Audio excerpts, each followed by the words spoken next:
The world is full of wonders. Magic is hidden in small moments. And monsters could be hiding just out of sight. But if you're looking to find them, adventure is waiting to happen. You never know who you'll meet along the way. We are the Storyteller Squad.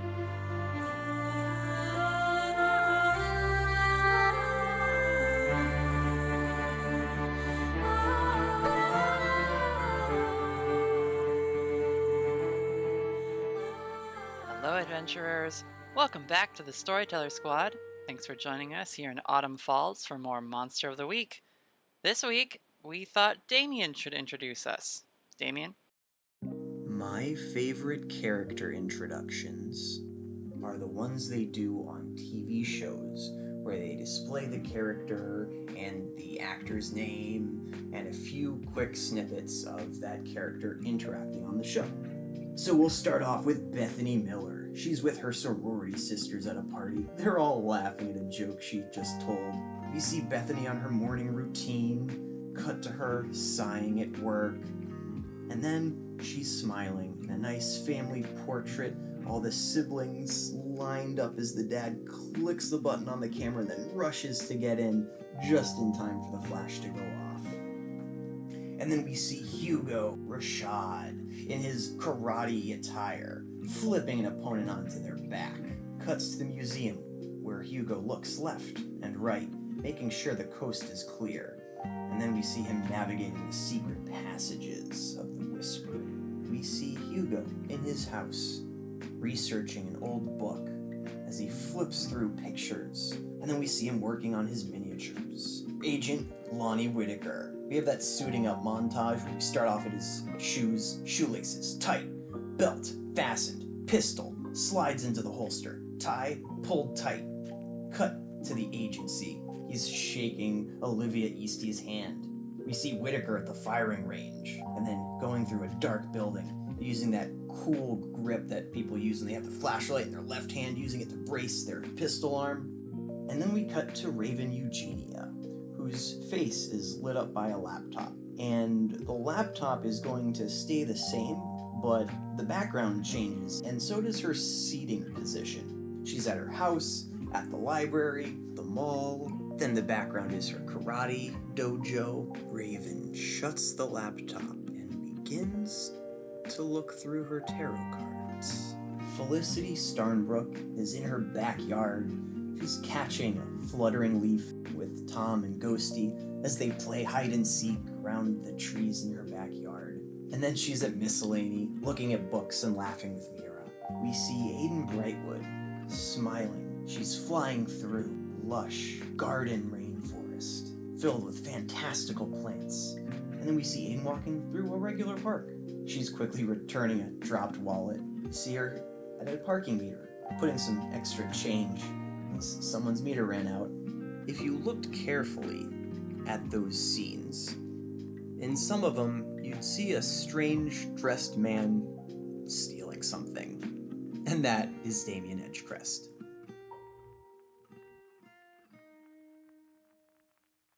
I love that intro.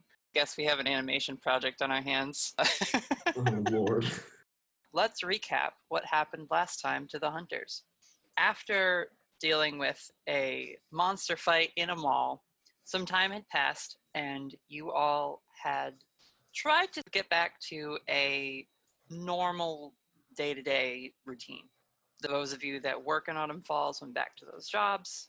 Others of you that travel within the immediate area were doing so and investigating other potential supernatural things, not finding a lot in the last few days. But most recently, you all went to visit Bethany Miller because small people are apparently living in her home.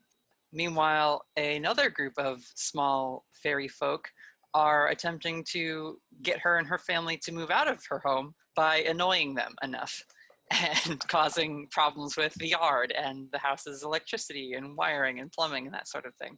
And so we were introduced to the Bog-a-Logs and the Rellim being the quote-unquote friendly house elves that live in the Miller household, and the Bog-a-Log tribe being a group of angry, displaced small folk who feel that the house belongs to them despite the family that they used to live with in that home being gone because the old building was torn down and the new house built up on the same foundation. So as I think someone said last time, we are engaged in small politic in this week's session.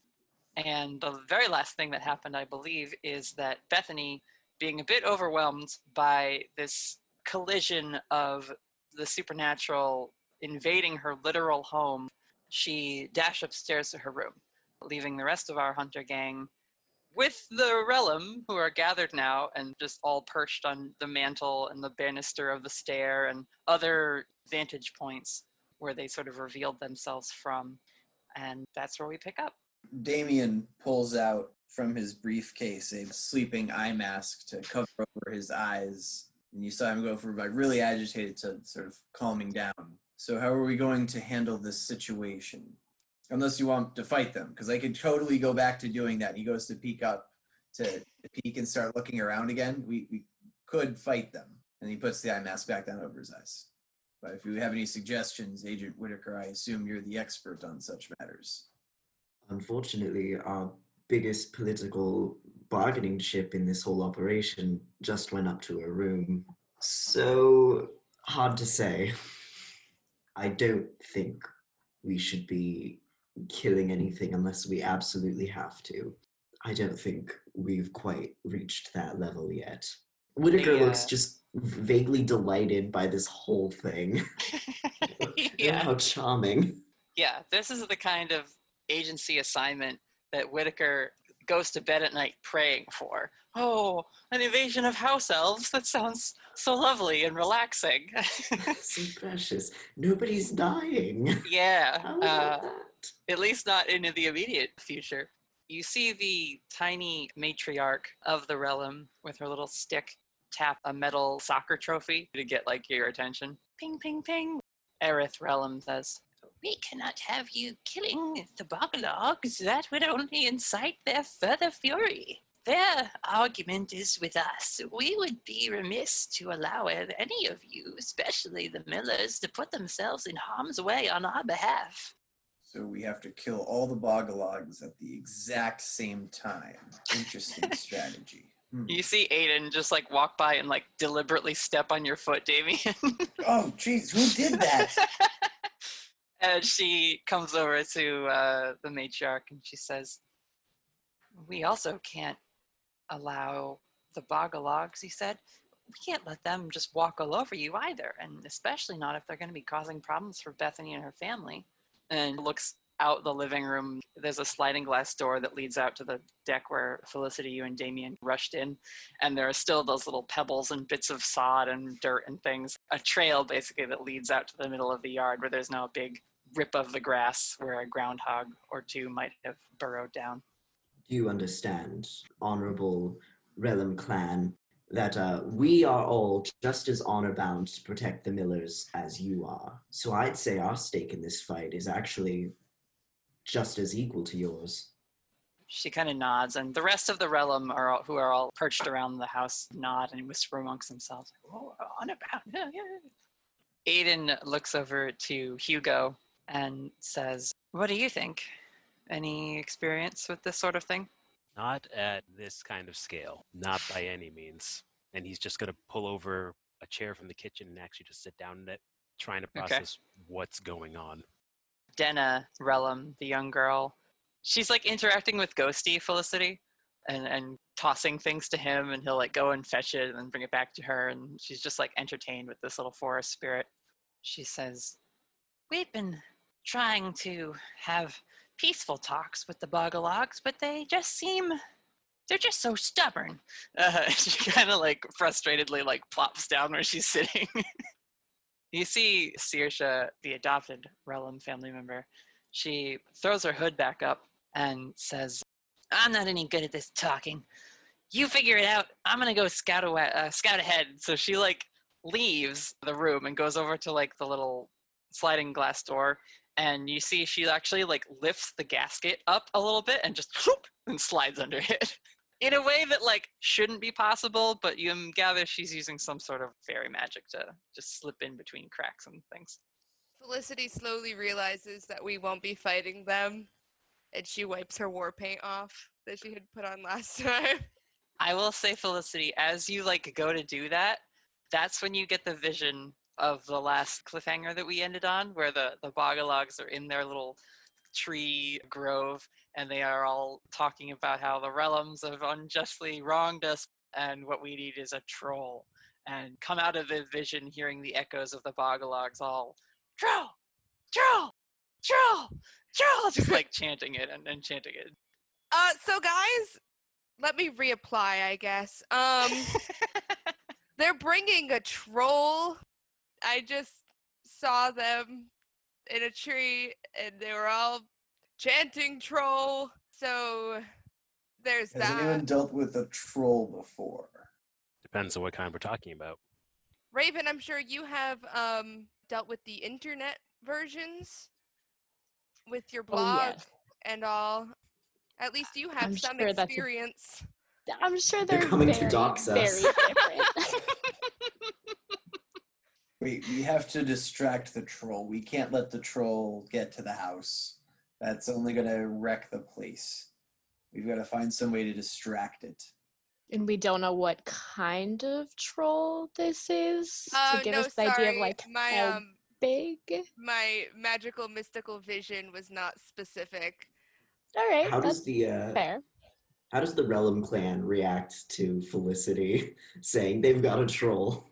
They are all now puddling more together. So, like, if some of them were on the couch and others were, like, under the couch and others were, like, on a lampshade, like, peeking over, like, they all gather in a way of, like, soot sprites in a Miyazaki film. They all rush and form a congregation at the hearth of the fire. And the matriarch, Aerith, and her husband, James, they slide down some pokers and then, like, join them in the center. Calm down, everyone.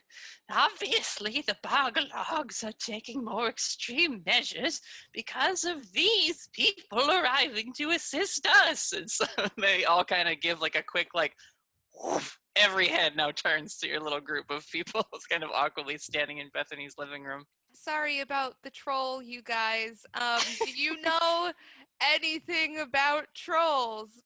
A lady, small folk Rellim member comes forward. She says, I'm a gardener, and part of my job is to know about things that grow in the dirt. And so, well, trolls come from the ground, and generally they're called upon to serve a just and righteous purpose. So if the Bog-a-Logs are calling on a troll, then they're going to have to convince him that what he's going to get sent to do is the right thing. And the Rellim all kind of nod, and another one speaks up and says, but it's not the right thing. They're trying to kick us out. And a couple of them are, not in agreement. They're like, yeah, he's got a point.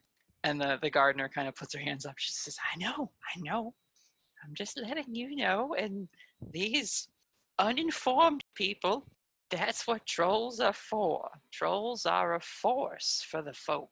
They're used to punish humans who go astray or offend us in some way.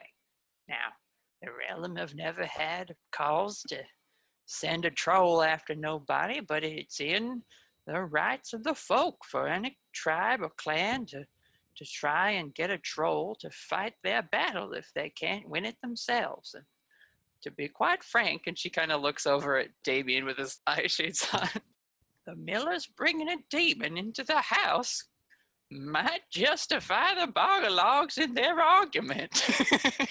We should get a troll. Then we'll have a troll fight. Troll fight. And Aidan puts her hands up. She's like, oh, listen, I know you might be feeling very powerful and competent, having just summoned Damien from beyond. We really don't want to get in the habit of calling on supernatural spirits to fight for us. Ooh, that can be very dangerous.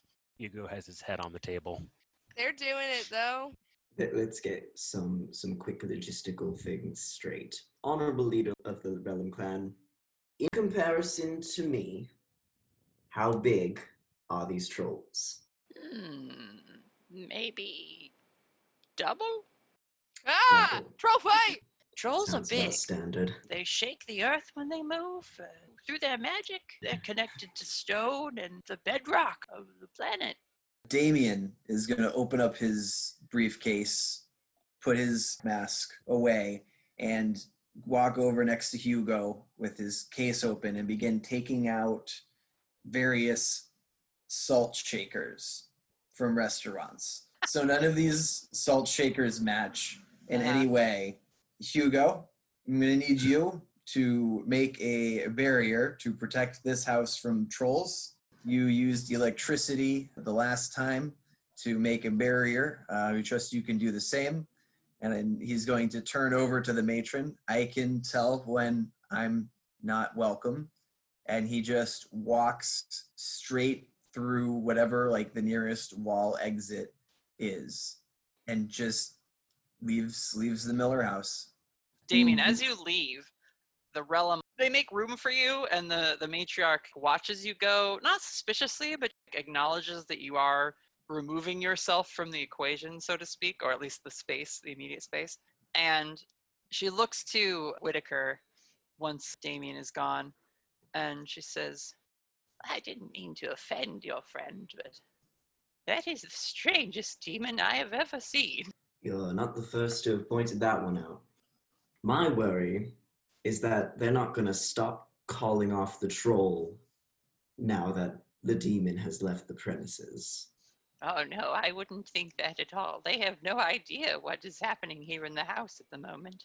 Maybe Damien can go stand watch. I send Damien a quick text, like, be on the lookout for trolls. Okay. Some of the other Rellim say, we'll cover more ground if we all search.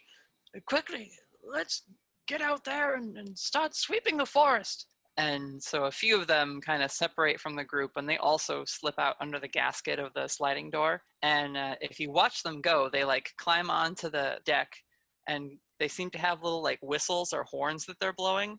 And out from the hedges, a squirrel pops up, and it like scurries over, and one of them takes a rope from his belt and like cowboy wrangles the squirrel, then hops up on top of it and starts riding away. Another one gets on top of a little rabbit that pops out, and another one has a saddle on their back, and they quickly sling that over a chipmunk's back. And so they're just riding these little furry forest critters away from the house to go and try and find the Bog-a-Log camp. Good for them.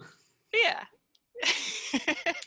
So let's get up to Bethany. Let's catch up with our Miller of the Miller household. So you are up in your room, I guess upset over the situation. Get us up to speed with where Bethany's at. It's a lot fast. That's kind of the best way I can describe where she's at. She's cruising. It's her happy place. She's just like kind of going through like old publications she was a part of and sort of reading them over. Just retaking notes on them. It's just like random things she was part of like for research studies. Wow, it was really cool we came to that conclusion. I wonder if there's work we could be doing here.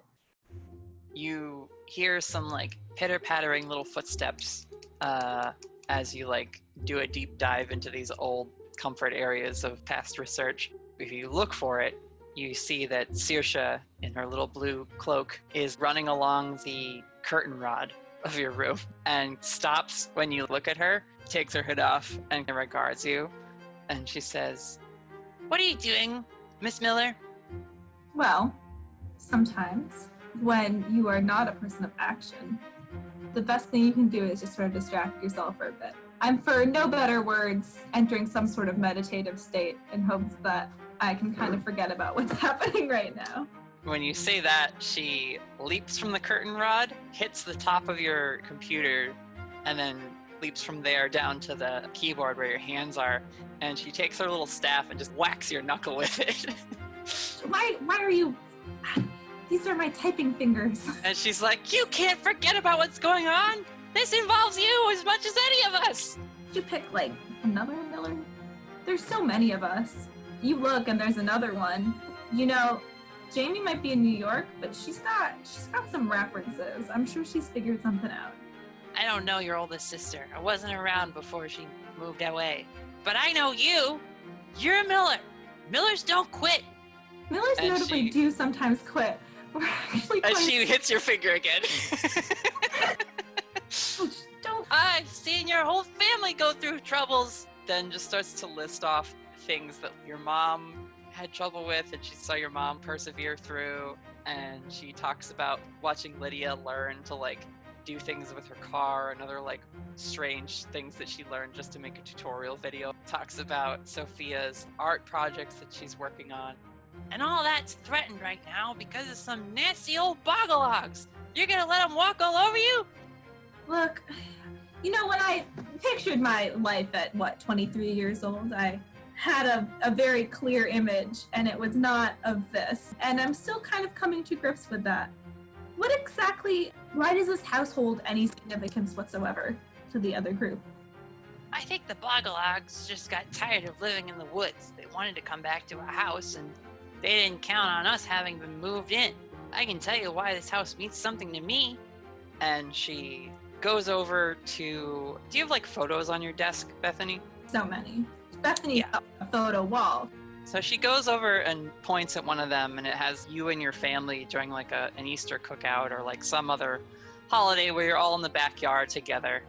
And Saoirse goes over and stops and doesn't hit it with her staff, but points at you, your mom, and your dad. And she says, "You've got a family. A big one. I haven't always had that. The Rellim gave me a place to belong. Somewhere I could call a home. Something I would take care of and defend." She turns around to you and she says, "That's your place too. Don't you want to defend it with us?"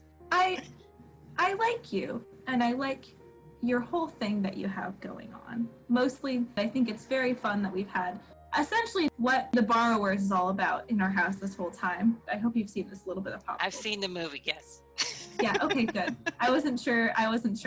Anyway, I don't want to resolve this in a way that would lead to a mass destruction of one group or another. In fact, an ideal situation would be coexistence. We're not trying to kick the Bog-a-Logs out, but they're trying to kick us out.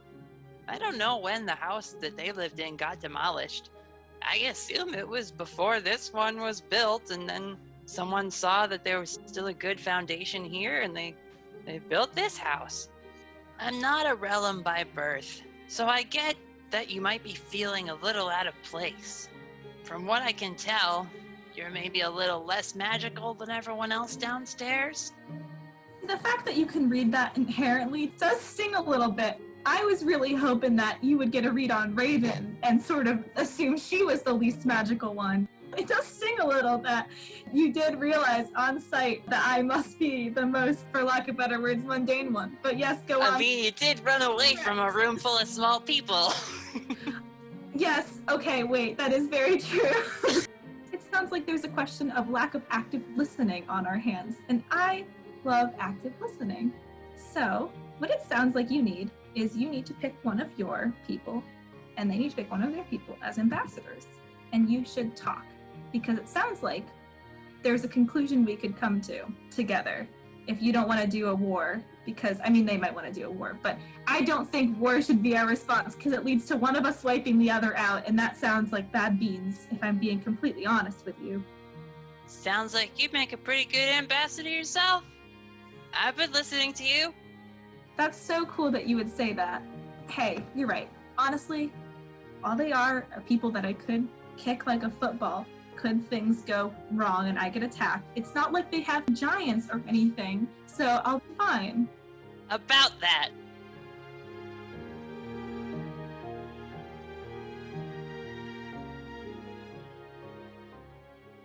Raven, do you get a question at the beginning of a mystery? Yes, I can roll for it.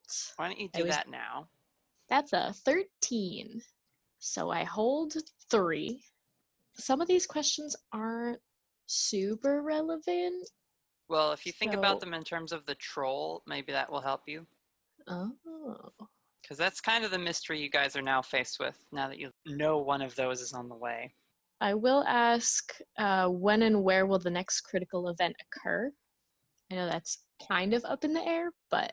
We're assuming Raven has pulled out her blog and is keywording troll and that sort of thing. Oh, yeah. Most of the entries on trolls talk about them turning to stone when the sun hits them.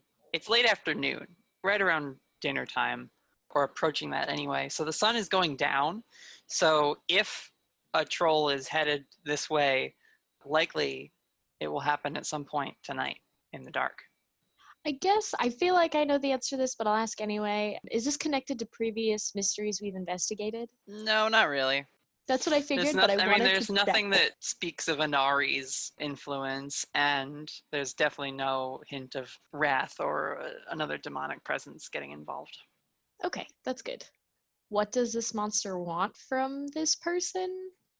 We've kind of heard a little bit from the Rellims about what trolls do, but kind of mean it more in like, what will they do to us? What do they want? As in, are they going to kill us? Are they going to try and run us out? What you get based on like how you're researching this is that trolls are usually solitary creatures that live in caves or under stumps, or just they tend to stay away from people.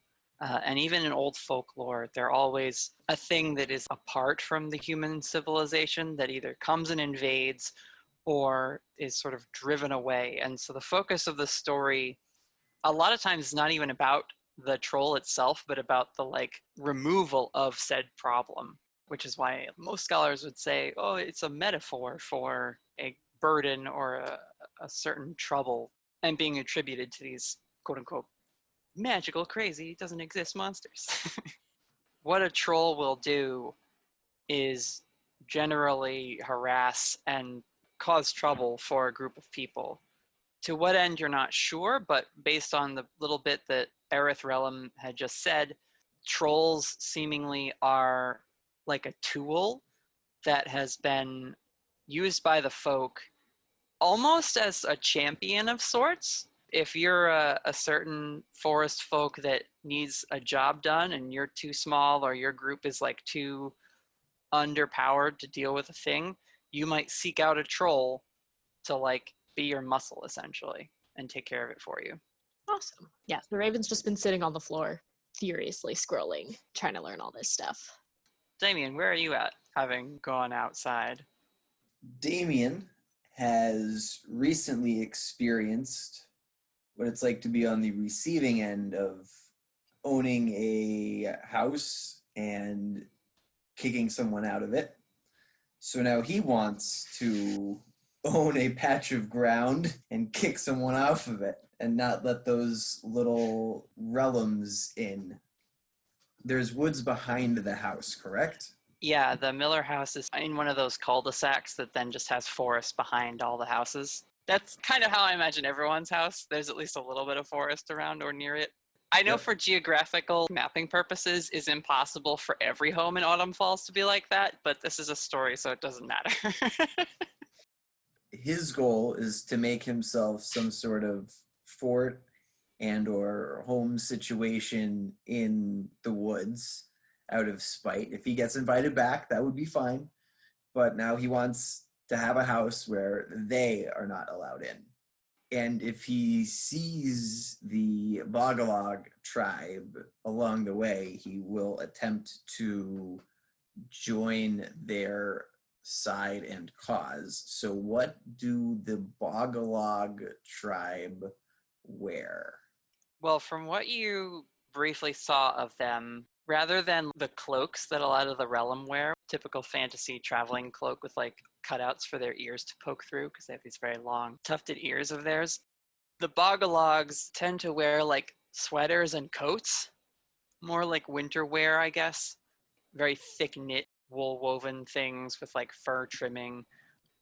I guess a little more classically gnomish, whereas the Rellim are a little more classically elven, just small. But both have more like sprite-like features than a typical version of gnome or elf. And so they wear things like hats that are made of toadstool heads, or a tiny straw hat, but the brim is like a lily pad leaf. Yeah, they disguise and camouflage themselves by wearing clothes made of the forest and things from there. And so their jackets, even though they might be made of a type of wool, it's knit or put together in a way that simulates the texture of bark in terms of its coloring. Or in some cases, even bits of bark are attached as decoration. So you might have one where they're more of a birch tree coat where it's white and curling, and then you have another where it's much more thick and mossy. Is he actively like trying to find a Bog-a-Log while he's out there, or? No. So in that case, Damien is going to do a quick change out of his suit and into camouflage pants, shirt, and hat that do not match. So he's headed towards the woods to construct a quick fort. Okay. I don't think he has to go far. There's like sticks and things just in the yard. Then there's like a tiny trail that leads back our ways. He doesn't go far. He can still see the house. Yeah, and he's just sort of making a lean-to of sticks and things, basically. Yes. Hugo, I want to check in with you. While you might be frustrated at everyone's involvement, where is he at? He is looking at the things of salt and trying to figure out in his head, would this actually work against a troll?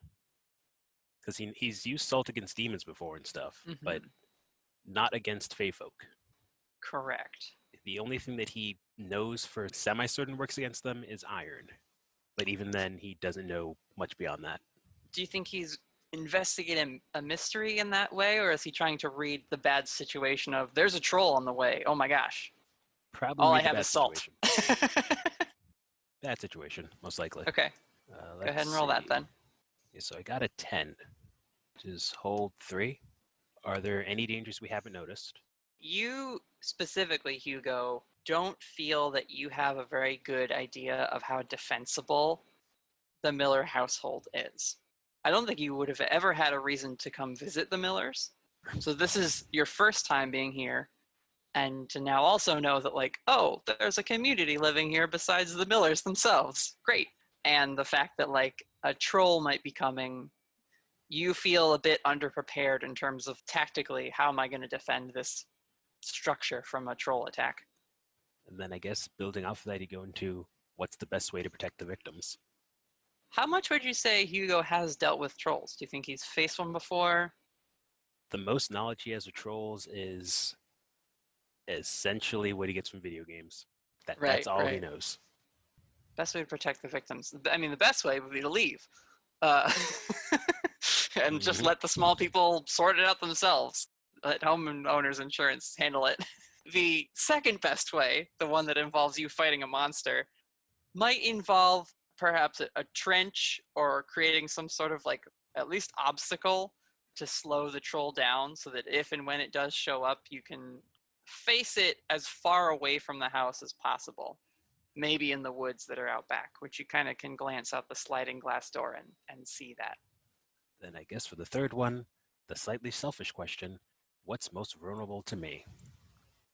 I think you are, like, looking around and you've got tactical brain on really fast, and you haven't really been paying much attention to the Rellim as you have just been sort of gauging your friends and acquaintances' reaction to them being there. But you take a moment to actually, like, look at the Rellim, and they look surprisingly like a family that is worried they're about to be displaced, that they're gonna lose this home that means so much to them and where they have had a very long life here together. You see Aerith, the matriarch, talking with a young boy who seems maybe not scared. He's maybe a little too eager to fight, but he's clearly too young to go off and fight based on his scale compared to the other Rellim that you've seen. And you see other little groups of them comforting each other or making plans. They've got little scraps of paper on the ground and they're, like, writing it out and things and being like, we could build this here and then trap and blah, blah. And so they're, like, trying to come up with a strategy against the Bog-a-Logs and the troll. So them being the smallest and you knowing that trolls are at least 10, 12 feet tall, they're the most vulnerable, for sure. Them in the house as an inanimate structure. So, because the other people who are here are, again, Agent Whittaker, your friend the angel, Damien, and then the 3 other human women who strangely haven't been able to manage against scarier and more immediate threats thus far. So while they are vulnerable, they're probably not the most, based on the fact that they're regular sized. Damien has added to his little stick fort some bowls and anything like containery that he's sort of stolen over the years, put on the ground as if like a little hut or a little house, so that he can have tiny people live in his house and kick out another group of tiny little people. I'm going to say at this point, Aidan turns to probably Raven, and she says, I'm going to go see if I can see what Damien's doing. And so she steps out the back porch and is going to go up the trail into the woods to try and find you, Damien. And so while you're laying these cups and bowls and things down, she approaches you. What are you up to now? Well, I really want to get my own house, so I've, constructed that here, and I really want to kick out someone from my house, and I really want tiny people living in my house and establishment. So I was working on making all of those things happen. Is there a plan? I take it they've come up with some sort of strategy to deal with the troll and help out the Millers. How tall is Damien at the moment, like in his human form? Not very. When he was getting fitted for the suit, he was in the Always 22 shop models, so he's not especially big. Aidan stoops over a little bit and hunches down in the little stick fort you've made. If we're going to be facing a troll, I feel like we kind of have to focus on that and not this. So kick me out. She's making herself small and sitting in your house. Perfect. Thank you. You get it. I need to kick you out of my house now. Okay. But I'm absolutely willing to, help out the group. I'm trying to be good, and being good means not going where you're not welcome. So we're going to do this by vampire rules, and they'd have to invite me back in. I know it seemed like what I was doing was out there, but it made sense for me to want that and do those things, because if we can get those little guys to have a house of their own, that's what they really want. They want some greener pastures, and these are the quickest, greenest pastures. So we just need to find, gestures to the stick fort, a place for them. Just, obviously better than what I did. She nods and gets up out of the fort and then stands outside it there, I've been kicked out. I don't quite understand you, but I do sense that you're telling the truth, that you want to help. Let's make a plan with everyone. I'm on the same page as you when it comes to not wanting this fight to happen. I think if we can avoid it in the first place, that's just going to be the easiest solution. I don't want to fight a troll today. That's not on my list of things to do. It stretches a little bit, oh boy, here we go. If we have to fight a troll, I'm probably getting hit a lot. So she's just kind of limbering up a little bit. Yeah, Damien starts limbering up too. He's like, I really don't want to fight a troll, but as soon as he throws a punch, I'm going to want to punch him. So I'm ready for it. I don't think it'll be a problem to get you invited back. Let's head back. Back at the house, Whittaker is, he has sidled up next to the matriarch, or whoever, Aerith, was that her name? Aerith, yep. Erith. Excellent. He says, all right, I don't need a yes on this, but I just want to test the waters here, explore all venues, all options for non-violent resolutions to our current situation. How do we feel about an arranged marriage uniting the two clans in peace and harmony forever? A wonderful political marriage. It doesn't have to be a yes. You can think on it. You can think on it a little bit. But what are the thoughts? Her brow furrows and she says, well, that might have worked at one time. But I am married, and she kind of gestures over at James, like talking now with their younger son and Denna. It doesn't have to be you. Doesn't have to be you. Could be anyone in your clan with some notable political standing. I'll be honest. The idea is sort of unpalatable.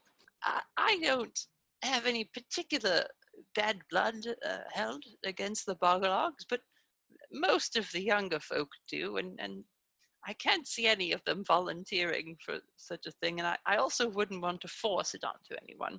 So I think a union of that kind is perhaps off the table. I like where your head's at, young man. Perhaps if a parley could be reached, that perhaps we could explain the misunderstanding that the demon was not technically brought in specifically for the conflict between our two clans, and that perhaps we can avoid an escalation in terms of those terms. I admit, it has weighed heavy on our people that the Bog-a-Logs have caused so many inconveniences for the millers. But by and large, their tactics have been relatively harmless. We do our best to repair the wires that they snip or the holes in the garden equipment that they burrow, and we patch that up as best we can to sort of mitigate the home-based terrorism that the Bog-a-Logs seem so intent upon performing. But yes, I would you be a speaker for us, were we to call a truce upon the battlefield? I would have nothing against the idea, but I do believe Miss Miller might hold more sway. So Whittaker, you're not going to be this ambassador. Or rather, you would prefer not to be. Whittaker would like to see what prospective agent Bethany Miller has to do in this situation. Bethany walks down. Bethany comes downstairs with little Saoirse Greymoth on her shoulder, Saoirse is looking as fierce as always, and Bethany maybe looks a little more ready to deal with an inter-house Bethany always looks turf war. Hi, what's the plan so far? You tell us, Agent Miller. That's a funny joke, Whittaker. More like Ambassador Miller, and I like high five myself. Actually, Saoirse gives you a little high five. She thank catches a God. finger. I think Saoirse has constructed a tiny flag, took one of your Polaroids of you doing a selfie and stuck it on a toothpick. So she's ready to go. We're not gonna do any war. In fact, I would appreciate it if we had the opposite of war, which is Raven. What's the opposite of war? Peace? Yes, that's the word. We're going to go make peace.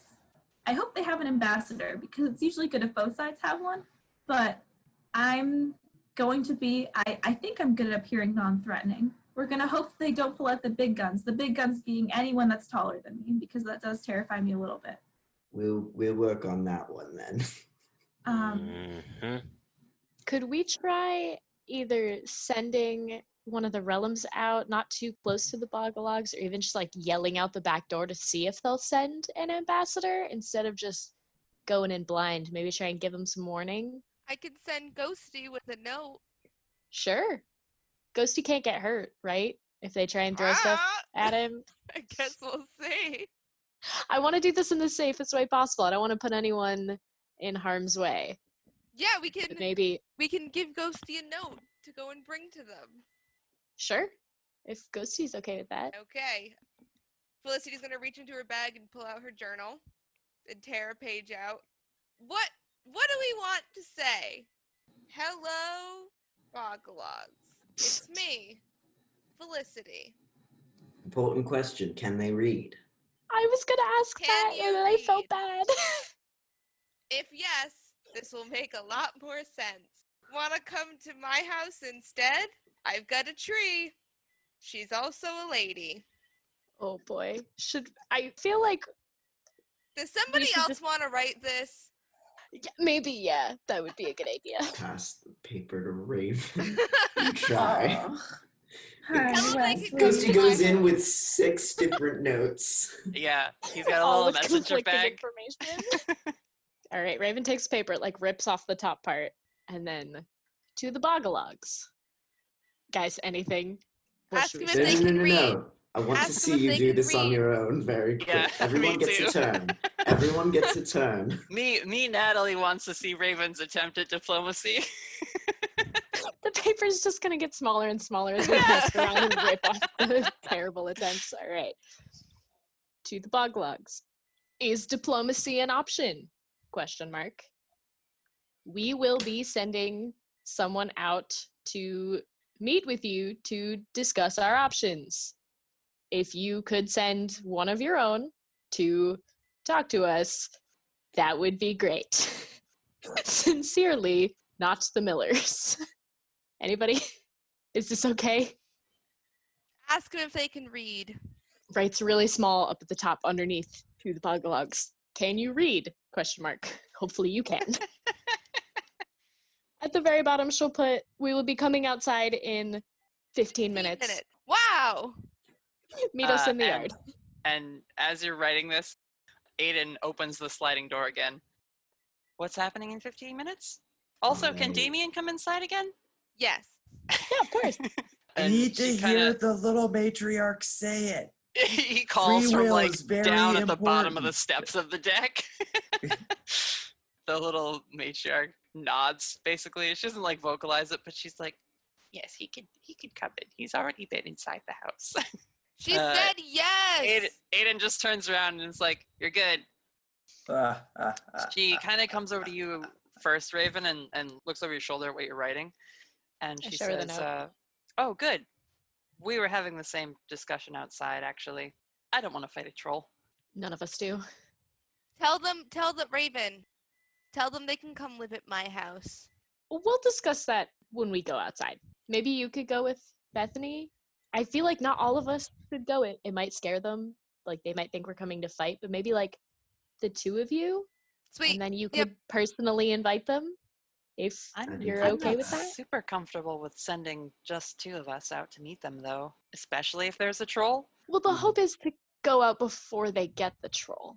If we can get this note out there, maybe they'll pause on summoning the troll. In a situation that we're trying to resolve peacefully, with a potential active threat on the way, it is not advisable to send in all of your force at once. In most threat situations, you do send in just one to speak calmly, and you have your entire force waiting in the wings. Yeah, we can have So you I guys say, hide.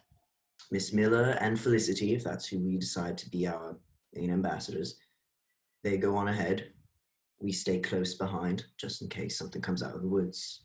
Pressed up against the sliding glass door. Just watching. That was my plan. De-escalation is key. But we should all be ready just in case. Oh, of course. Absolutely. Like, I wasn't suggesting that we all just kind of hang out, have snacks. Like, we should be watching. Yeah, I'm going to be watching from a lot closer than behind the sliding glass door. Good idea. Aidan, is your divine presence going to be an issue? Because we know they don't like Damien. And I do think we should keep Damien behind if they're going to see him as an escalation. She thinks a moment and she says, they don't technically know I'm here, right? She like poses that question to Denna, the young Rellim girl. Well, you weren't in the yard. As far as I know, we're the only ones who know that you're what you are. Aidan nods and she says, that might actually work to our advantage. What if I'm the neutral party? Will the Bog-a-Logs see you as neutral? Maybe if I deliver the message? I mean, she gives Damien a look. She's like, clearly not with him. And kind of throws up air quotes around that statement. And a general soothing presence, in any case. Well, thank you. That was not a compliment, that was a statement of fact, but she's like, it was a scientifically proven it.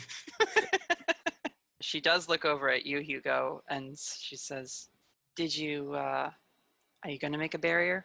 Never tried it with salt before, so at least not.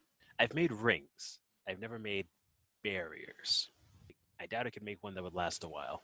Damien puts a handful of small batteries on the table. Does this help with your electricity abilities? Crack it open. I mean, I'm not going to tell you it's a suppository. They're batteries. You do what you do. Break me off a piece of that 9-volt battery pack. You know what? That's shocking. Oh, no. In with the zingers tonight. Love it. She looks at how much salt you have in terms of like the different salt shakers Damien has laid out. Well, you only have to make a ring around the house. That's a lot of salt. Aren't the Bog-a-Logs, haven't they burrowed under the house?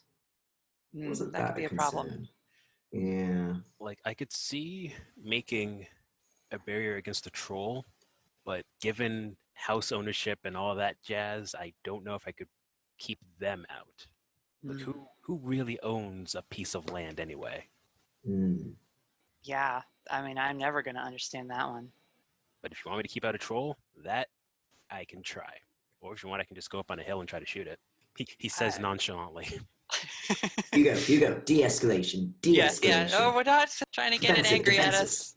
It's defensive, technically. You know what they say? A good offense is a good defense. Aidan turns to you, Bethany, and she says, "Do you have anything white I could borrow? Like something to wear? Like a sundress or something?" Yeah, I should have something. You can come up. Is this a makeover montage? No. It can be. I mean, Aidan is trying to appear more heavenly than her sweatshirt and flannel button-down would imply. I had a cottagecore face, and I hold my hand out to her if she wants to take it, and I start walking upstairs. Okay, yeah. So she'll follow you upstairs to get changed. Are we gonna get to talk? We can talk. What is something? No, this is me, Clara, asking. Oh yeah, no, she can. Yeah, she'll talk to you. Oh my god, we become closer as friends. So are you? I'm like showing her all these like dresses. There's like a little like sundress, and then there's some like Jersey Shore style dress. And she's like, you don't want this, but it's white, so you have the option. Do you want to do your hair and makeup a certain way? We can like make it a day, you know. It's not every day that we get to stop a war. She laughs and she says, "Yeah, if you think it will sell the lie. I mean, we are deceiving them a little bit with me being the like ambassador. Yeah, go ahead." And she sits in the chair at your desk and like gestures that you can make her up however you think would look best. This is your house we're trying to defend, so I'll take my instruction from you. What kind of angelic vibe are we going for? Are we going for soft features? Are we going for like the wheel with a billion eyes on it features? Because definitely not that one. I can't see them relaxing if I show up with more eyes. So we're thinking we go for a lot of highlighter, maybe some like just a very rounded, soft look. Yeah, and just before you start or anything, she lets herself glow with her angelic golden essence. She is like lit from within now. So anything you're going to do has to work with this. Have you ever tried Tinder? Because I think that suddenly this is like you have the glow that all of people's Tinder pictures should look like. I start doing your makeup. Also, I have so many questions. One is like, I don't want to be rude, but are we like your first group of friends, or have you had so many of them since like you were born? I was made, and well, we're all made. Well, okay. Different ways. Definitely different ways. I've had different humans that I was close to throughout time. I try to avoid it. And I'm not saying I want to not be your friend. It tends to cause problems. And yet, you're here with like 5 of us, and you're making friends, right? It sounds like that's your inner voice being an absolute asshole to you. She's trying not to like emote too hard because you are like painting on her face and stuff. And so she's. Yeah, I'm doing things in between where I'm like close, open. Yeah. It's not so much an inner voice as other voices. When I get close to someone, I tend to get protective. And then, well, when trouble happens, I do my thing. And that catches the eye of my family sometimes, and then they try to make hell for me and the people I care about. So it's interesting to me that your response to other people hurting you and hurting your friends is that you should hurt yourself and not make any friends and have any good relationships. Because it sounds like it's not, like you're blaming yourself because you're related to them, and they clearly, if you don't mind my saying, suck a little bit.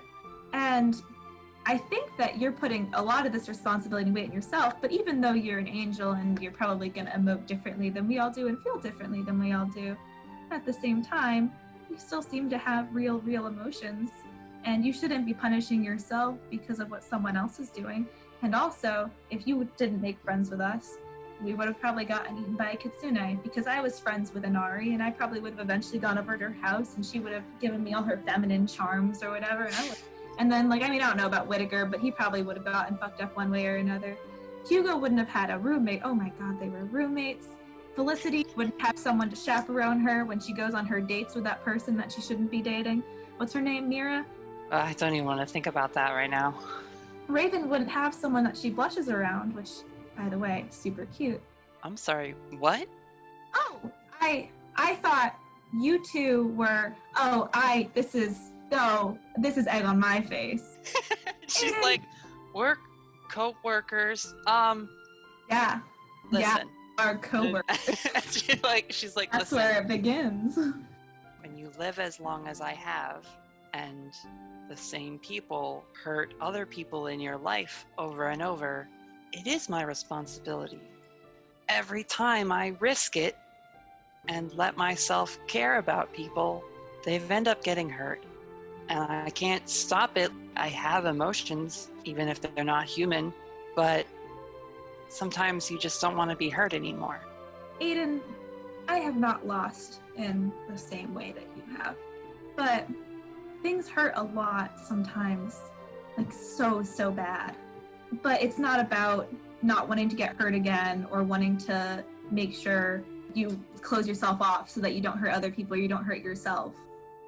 You have to keep allowing yourself to hurt. Half the reason we're all good people is because we've been hurt before and we know what it's like. And we like you a lot. Everybody likes you. Even Hugo and Damien, even though Hugo says nothing and Damien does his own thing. Raven likes you.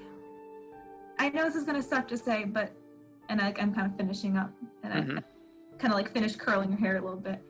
Maybe consider letting yourself getting hurt again, because it's important to have people that you're afraid of losing in a way that makes you vulnerable. Now get up. We have ambassadoring to do. This is like the first time in a while that someone has done the like sit down and say nice things to you talk that she's usually on the other side of. She stands up and looks at your work that you've done, and she smiles and says, "Thank you, Bethany. Let's go save your house."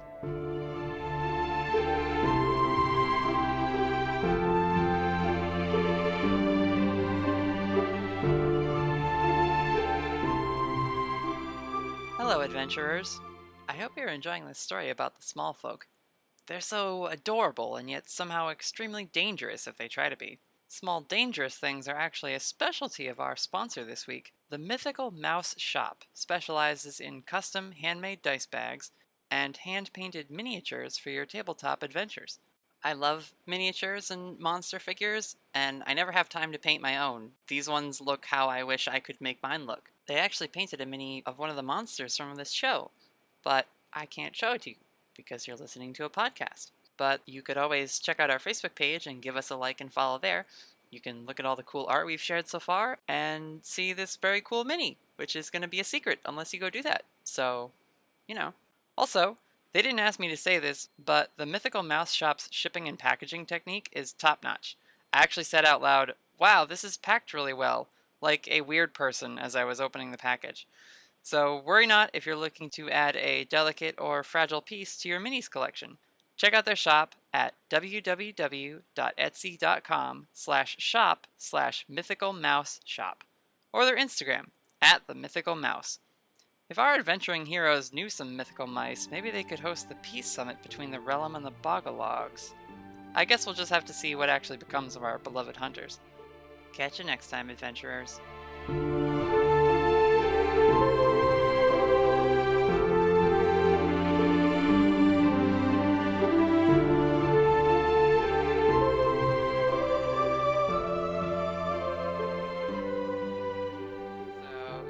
both head downstairs. What did you do? Like, what did you wind up doing with her, like, look? Those golds, those warm tones. Mm-hmm.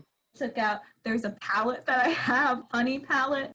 It's a very good palette. It's got a lot of golds and browns. Bethany is very much one of those, like, enhance your natural features. So it's a lot of golden tones. She did like a soft curl in her hair, like beach waves. And then she gave her this like little pair of like nice golden earrings. And when she comes downstairs, Aidan has basically just turned the glow on now. You being the only group that's here at the moment, and so she's not like afraid to let that happen. So yeah, she comes down, this done up angel in like one of Bethany's dresses, and holds her hand out for the note. I guess I'm gonna go deliver a message. Do we do that thing where we're like mid-conversation when they're coming down the stairs and then everyone stops and looks at Aidan and watches them come down? Or like, wow. Raven doesn't say anything. She just hands her the note. She's just looking at her like. You hear like chorus, and then Damien's like, "Oh, sorry," and he like mutes his phone. Aidan, I really want to go out there with you. And he like walks up and he like takes her hand. And I think it'll really sell the look if you come out there and you just are like choking me and you do like some sort of like glowy hands and you pretend to like banish me off or something cool. Okay. I see you walking out to face them by yourself, and I want to walk out to face them, by yourself. Capacity. With Agent Edgecrest. Don't ruin this. She's like, no, it might sell it.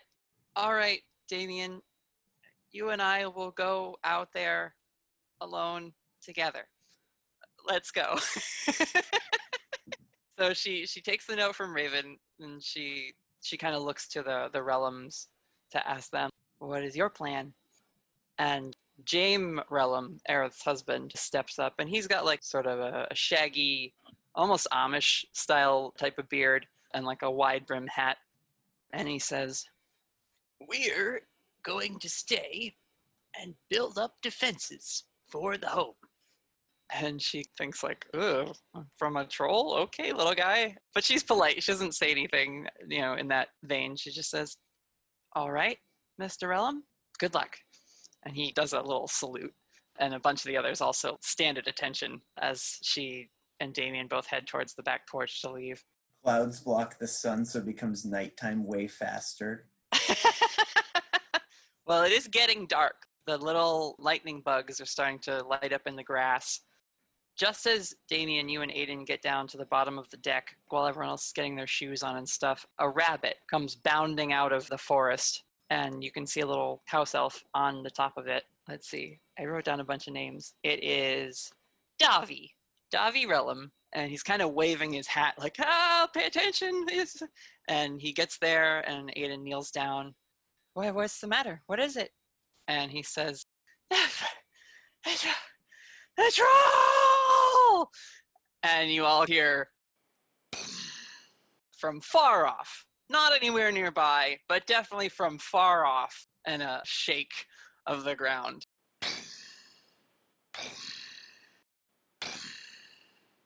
Can Aidan be grabbing Damien by the throat from like the get-go, like the whole time, just drag him? She would be, except that she's now like called the whole team out onto the deck to hear from Davi Rellim, who is sort of, now that he's less out of breath, he's seeing to his rabbit mount and giving it little snacks and things to be like, oh, you're so good. You got me here so fast. Good job. Brushing its ears and its little cotton tail and everything. It's all very cute. But he then turns to you as he's seeing to his animal and says, I saw them. I found the Bog-a-Logs, their meeting place, and they left from there. I tracked them here on Swiftfoot, and we snuck, we crept, we dug under each little burrow and log and hid behind stumps when we could, and we followed them up to this big stone in the ground. And their leader, Tog, started chanting and dancing and waving his hat in the air, and all the rest of them kept yelling, troll, troll, troll.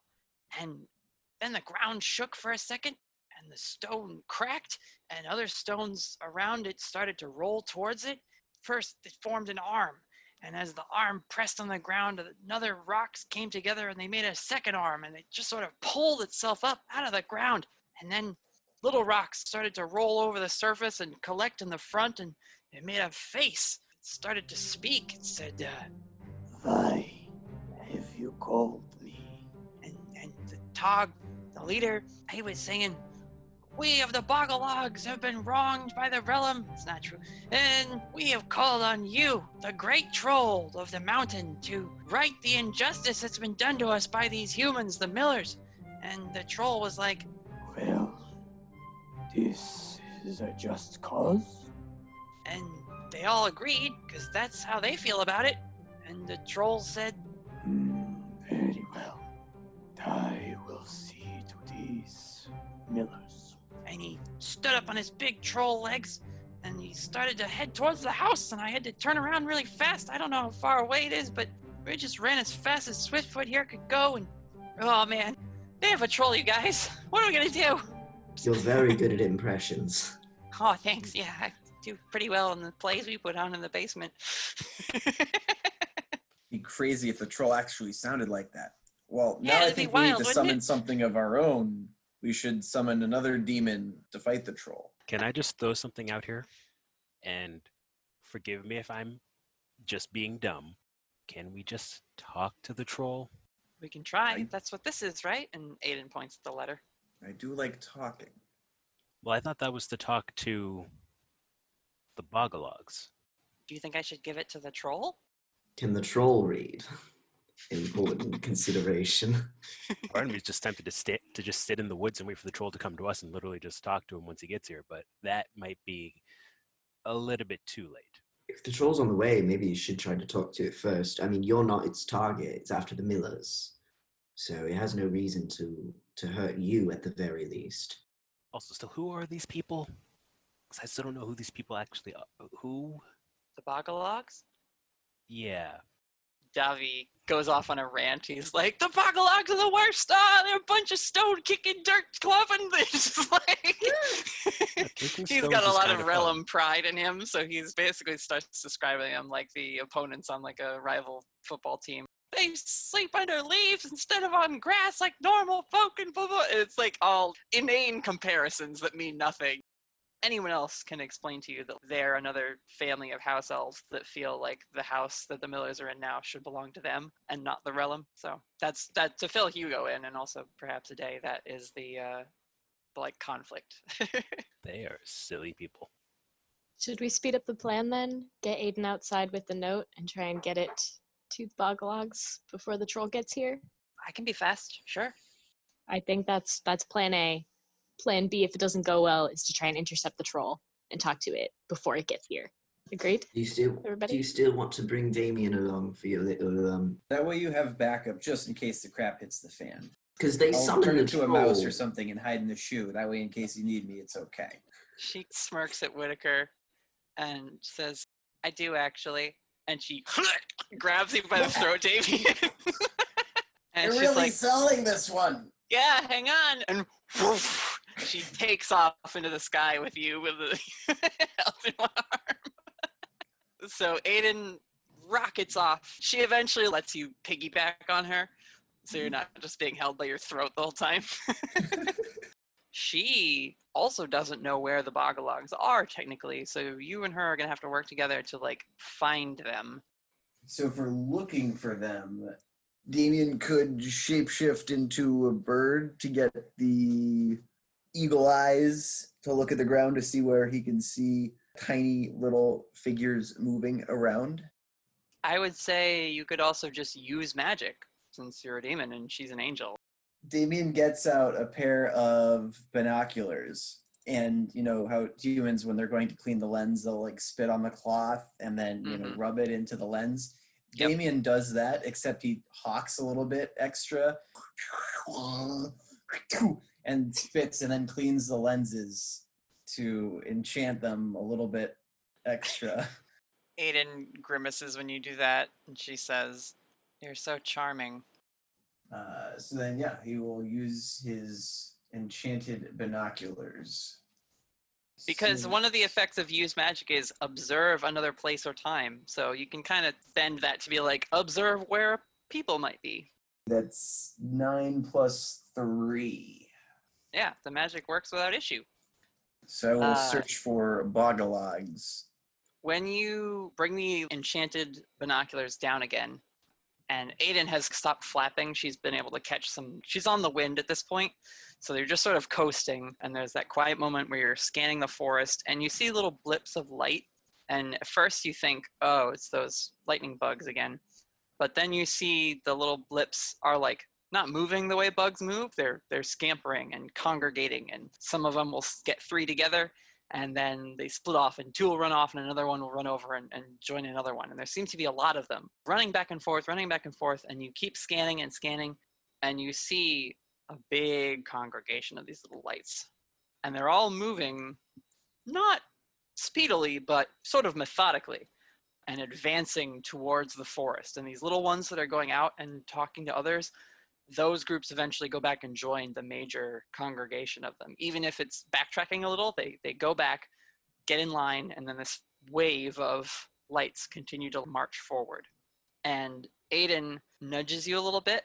I see him here. Oh, put these in your face, and he puts like the spit binoculars. Right? He's like, yeah, there you go. Yeah, they're right there. They're right there. Yeah, but it's right there. And she like points down to like right ahead of you, much closer.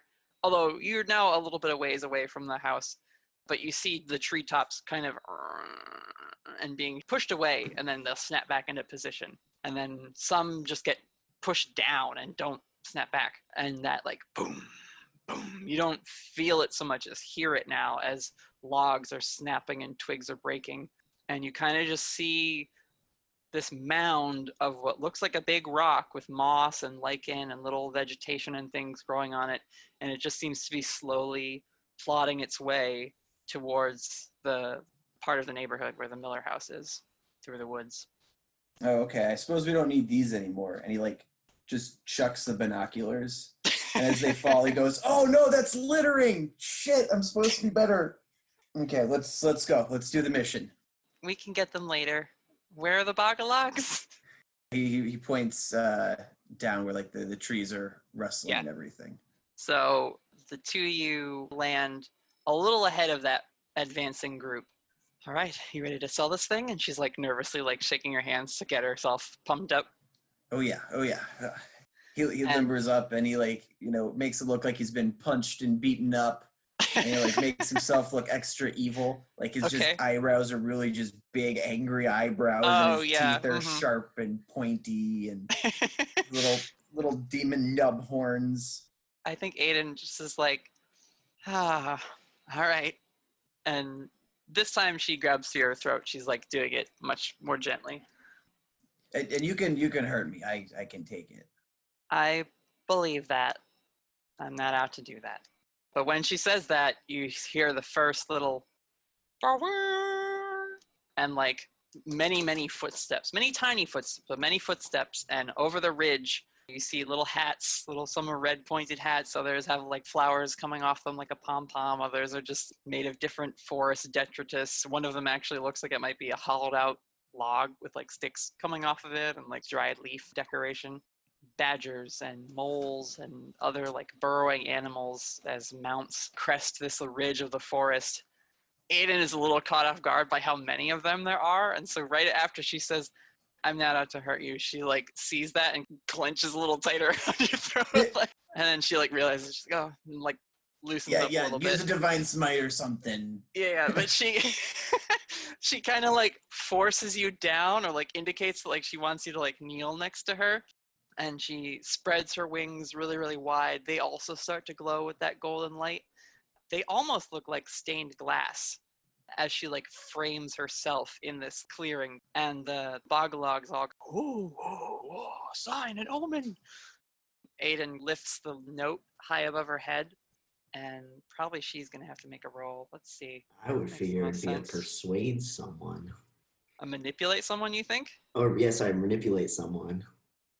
Because it's a theater performance. It is theater. A false performance to try and make someone think something that isn't necessarily true. That's true. Okay. I mean, your call there. You are the keeper. I'm totally open to getting input when I have to make moves for Aidan. I mean, Damien can roll to help. and be extra convincing and Yeah, why don't you explode a little bit. I'll just roll and we'll see. That's a 6. On second thought. Aidan has -1 charm, but if I give her that +1 forward for her soothe ability, it's just a 6. So if you can help her out, you'll push it into a mixed success, Damien. Yes. So to help sell this situation while Aidan's focused on that, Damon's really selling, and as Aidan glows, it's sort of the Raiders of the Lost Ark. The blinding radiance of Aidan is just so beautiful and I'm so picking up what holy. you're putting down. Yep. So she goes to raise the thing, and Damien, you know people, right? You've been around humans a lot. You've read a lot of them. You've manipulated a lot of them, and you know when someone is like nervous, maybe gonna fold under the pressure. That's how Aidan looks as she like lifts this letter. She's not a performer. She's not good at lying in general because she's an angel. And so she like goes to open her mouth like, and starting with as an angelic intervention is not great at all, but she is glowing. So you take that cue to do your whole like, and like, do you actually feign melting or what's the... How do you help out? I just wanted to make sure I got it high enough on the help roll, and a 10 is fine. That gives her a 7. Yeah, Damon's just gonna like definitely give Aidan a wink and like a "you've got this," and then just sort of like melts his face as if the light was so intense, and it's just melting, and like steam's pouring off, and he shrinks smaller and smaller, and really just ends up turning into a mouse and hiding in the pile of clothes. So you melt, and she kind of like looks down at you like, oh, that was unnerving, but that gives her a 7. So on a 7, the person she's trying to manipulate will do it, but only if you do something for them right now to show you mean it. So she like takes that cue from you and is like, Bog-a-Logs, I have destroyed the demon that the Millers had summoned.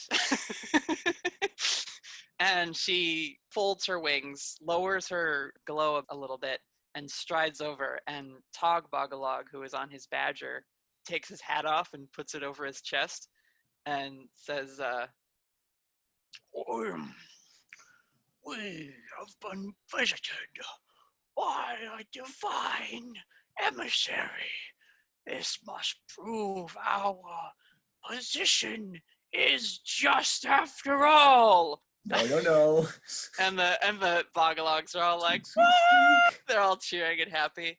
And they're clapping for her as she approaches, and she extends the letter, and she says, I am an emissary of peace. And she hands the note to the Bog-a-Log leader, and he unfolds it. Well, the Rellim want to discuss a peace. This is unexpected. And 2 of the other Bog-a-Logs kind of ride up. One is on a skunk, another is on a groundhog. They say, Tog, if the Rellims want a peace, they should have told us that before we summoned the troll. And the other one says, yeah, people who want peace don't go around summoning demons to fight for them. And Tog scratches his big white mustache. He says, this is true. But they also don't go around giving notes to angels. Maybe they're looking to relocate peaceably. And Aidan is like standing there, like not sure if she should speak up or not, but she says, you should travel to the Miller home right away and discuss your terms before the troll can enact the justice you have asked of him. Bog-a-Log looks up and he says, well, we will do this, my lady. But if the Rellim don't agree to give us the house, there may not be a path forward. You must be willing to compromise if you want peace for yourselves. And she doesn't wait for his reply. She's going to try and use her angel wings maneuver. Roll plus weird. 8. Do you give Damien a stomp so you take him with you? So actually, it says you can go instantly to anywhere you visited before or to a person you know well. When you carry 1 or 2 people with you, roll plus weird. On a 10 plus, you all go where you wanted. On a 7 and 9, you don't quite manage it. Either you're all separated or you appear in the wrong place. So I'm going to say, Damien, that because she rolled an 8, she kind of was caught up in the theatrics of it and doesn't take you. So that's how you're separated. So little mouse Damien kind of just sees Aidan like and disappear in a flash of golden light. And Bog-a-Log puts his hat back on and says, Bog-a-Logs, we move out with haste. And the burrowing animals all kind of start tunneling really, really quickly, and they all go down into the ground. Hopefully to like reconnect with one of their tunnels so they can just go walk the rest of the way. Go quickly, yeah. So you're there. I guess you will probably have to wait a little bit for them to go and disappear, but then you could totally just turn back into Damien and run back towards the house. So Aidan appears on the edge of the yard. And have you guys all left for the forest? Would you be there? I don't know what ambassador clothes look like, but I do figure something out.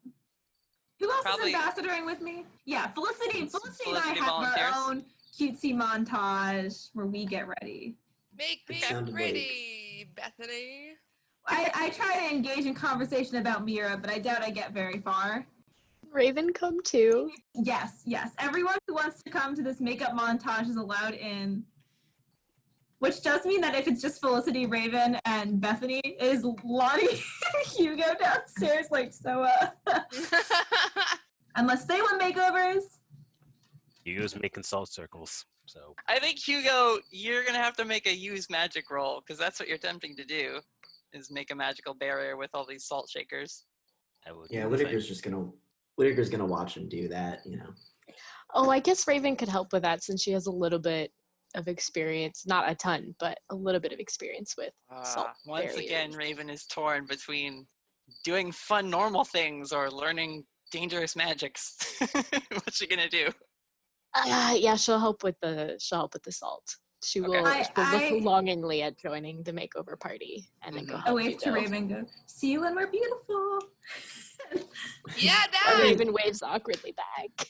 Okay. You know what? Go and enjoy this. You know what?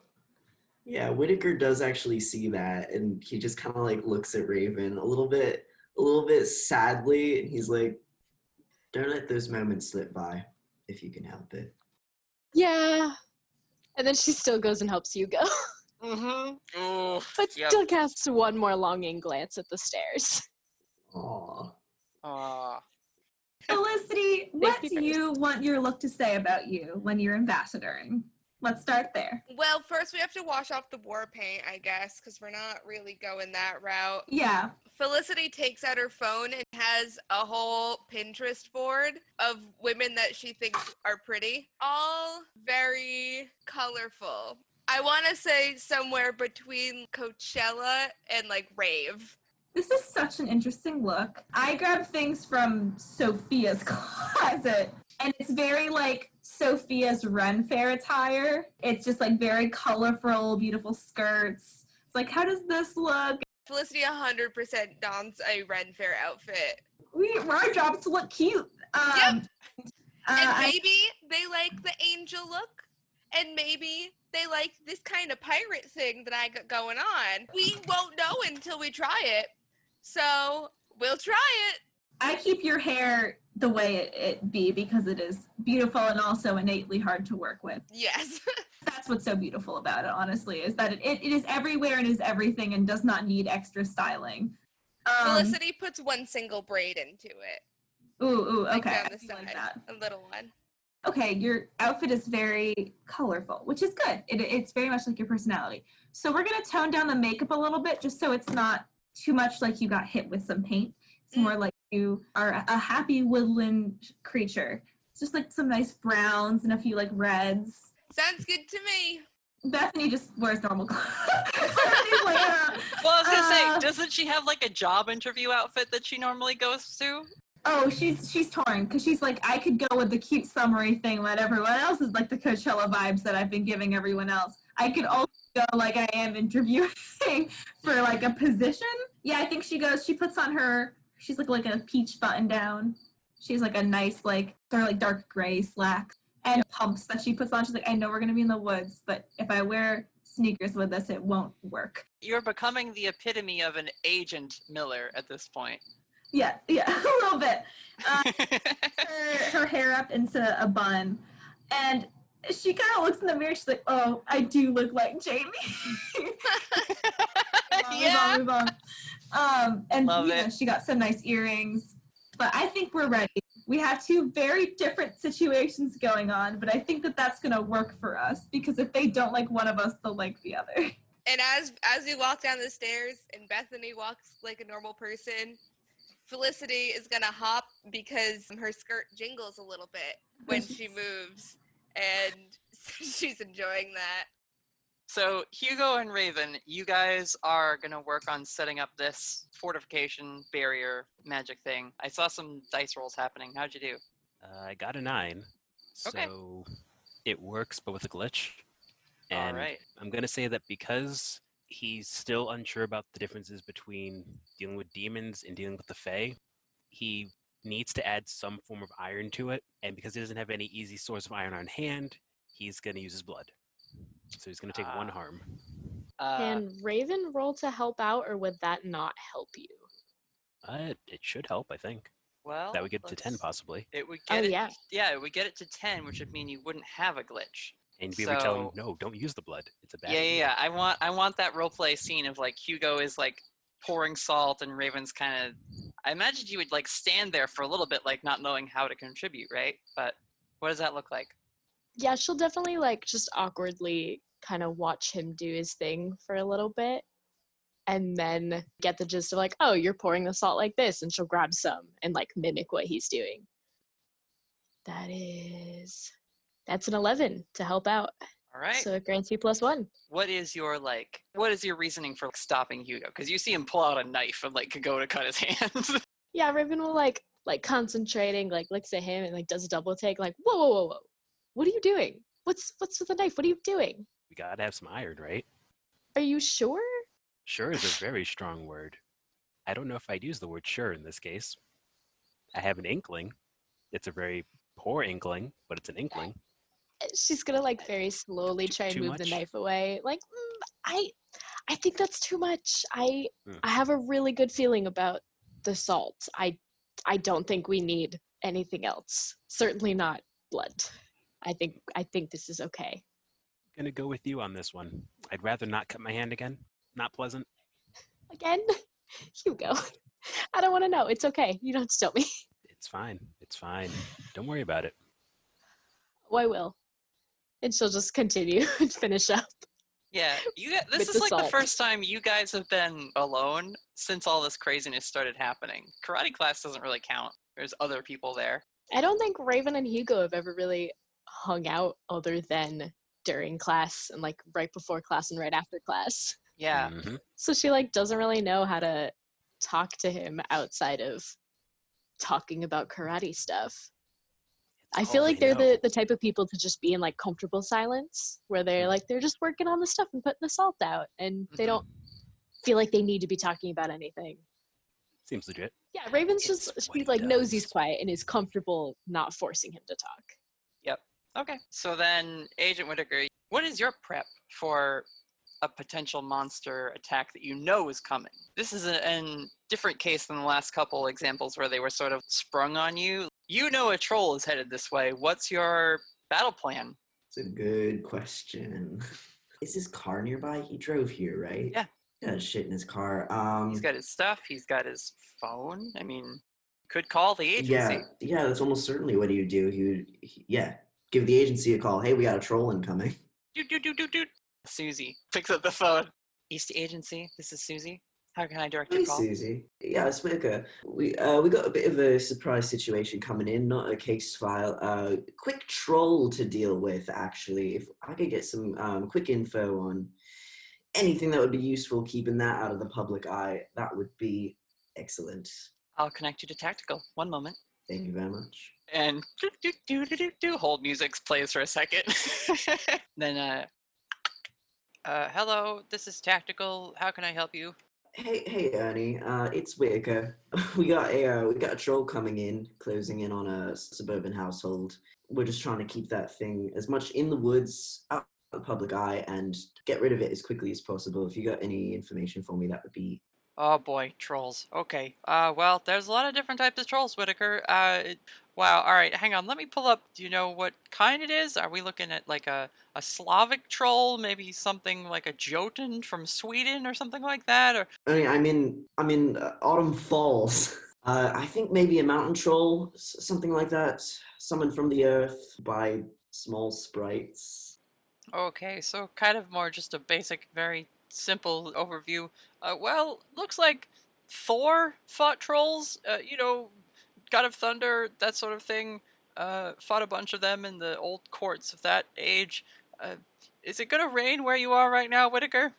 What's the sky look like? It's getting dark. It's tough to tell at this point. What does Google weather tell me? Chance of rain. Perhaps. Well, you know what they say over here in Tactical. We don't like to rely on perhaps. Probably then your best bet would be standard issue tasing equipment, something to get an electrical charge into the thing. Yeah, that's probably the best that you're going to be able to do if you don't have a storm on your side and you can't set anything up ahead of time. All right, sounds as good as anything. Thank you very much, Ernie. Talk to you later. All right, you're welcome, Whittaker. Don't get stepped on out there, okay? Just, be careful. All right, Dude, Ernie's the worst. Every time we go to EC Agency, Emery just shivs another NPC name. All right. Taser is something the professional can have. I did not take it. So it's like a specific listing? It's like you have a list of weapons you can choose from, and I got gun and knife. Whittaker's gonna tap his good acquaintance, Hugo Rashad. As you're finishing the markings and the salt symbols outside, which I think you guys have probably just set up on the stone patio, right? The Millers have a very nice manicured backyard, or they did before the Bog-a-Logs started tearing it up with groundhogs and whatnot. But the patio is still pretty nice, and that just sort of extends from a little bit beyond the deck. So you've like made salt pourings across that whole section of the backyard. You definitely, once you were out there, didn't have enough salt to like circumvent the entire building, but you figure it's coming from this direction. That's the best you could do. It's a nice little salt circle you got going on. Were you about to cut your hand? No, of course not. No. Whatever, it doesn't matter. Those batteries that Damien gave you, do you still have those? I have a few of them, yeah. All right. How reliably do you think you can summon up some lightning for us? Semi-reliably. Why? All right. How much do you like the Avengers movies? They were okay. Not as good as the comics, but okay. I'm gonna need you to Thor it up out there and give us a bit of a light show. Weak to lightning, maybe. Might help stun it, keep it from getting too close to the property. Think you can do that for me? You're asking me to zap the troll. Yep. You're asking me to zap the thing that's an emissary of the earth. Have you not played Pokemon? I actually never. I was more of a Digimon kind of guy. That explains. I can do it. I don't think it's going to be super effective, but I can do it. Isn't lightning always trying to get to ground anyway? Yeah, and the ground usually absorbs it pretty well. That's true. Yeah, but if I blast it enough, maybe, who knows? You know what? Let's see if Bethany's got like some like gardening stakes. Get something metal inside it. Make it more of a target. That can work. Bethany might have a taser. Maybe not a large one, but like the ones that looks like a thing of lipstick that you keep in your purse. So like you hope you never use, but you have it just in case because you bought it on sale online because it was pretty. Well, get ready, y'all, because I don't get the option of a taser. I get the option of, and I picked mine already, a hunting rifle and a golf club, baseball bat, cricket bat, or hockey stick, or some variation of which it is her theta paddle. So those are my 2 weapons. I do not have a taser option. Are you bringing those with you? Because you are coming out as a...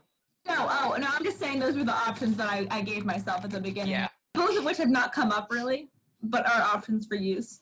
Actually, Bethany, you and Felicity come outside onto the porch as, like, Whittaker and Hugo are discussing garden stakes and other makeshift weapons. At the same time, you're also joined by Rellim, and she says, I just came to report that we are prepared to defend the home.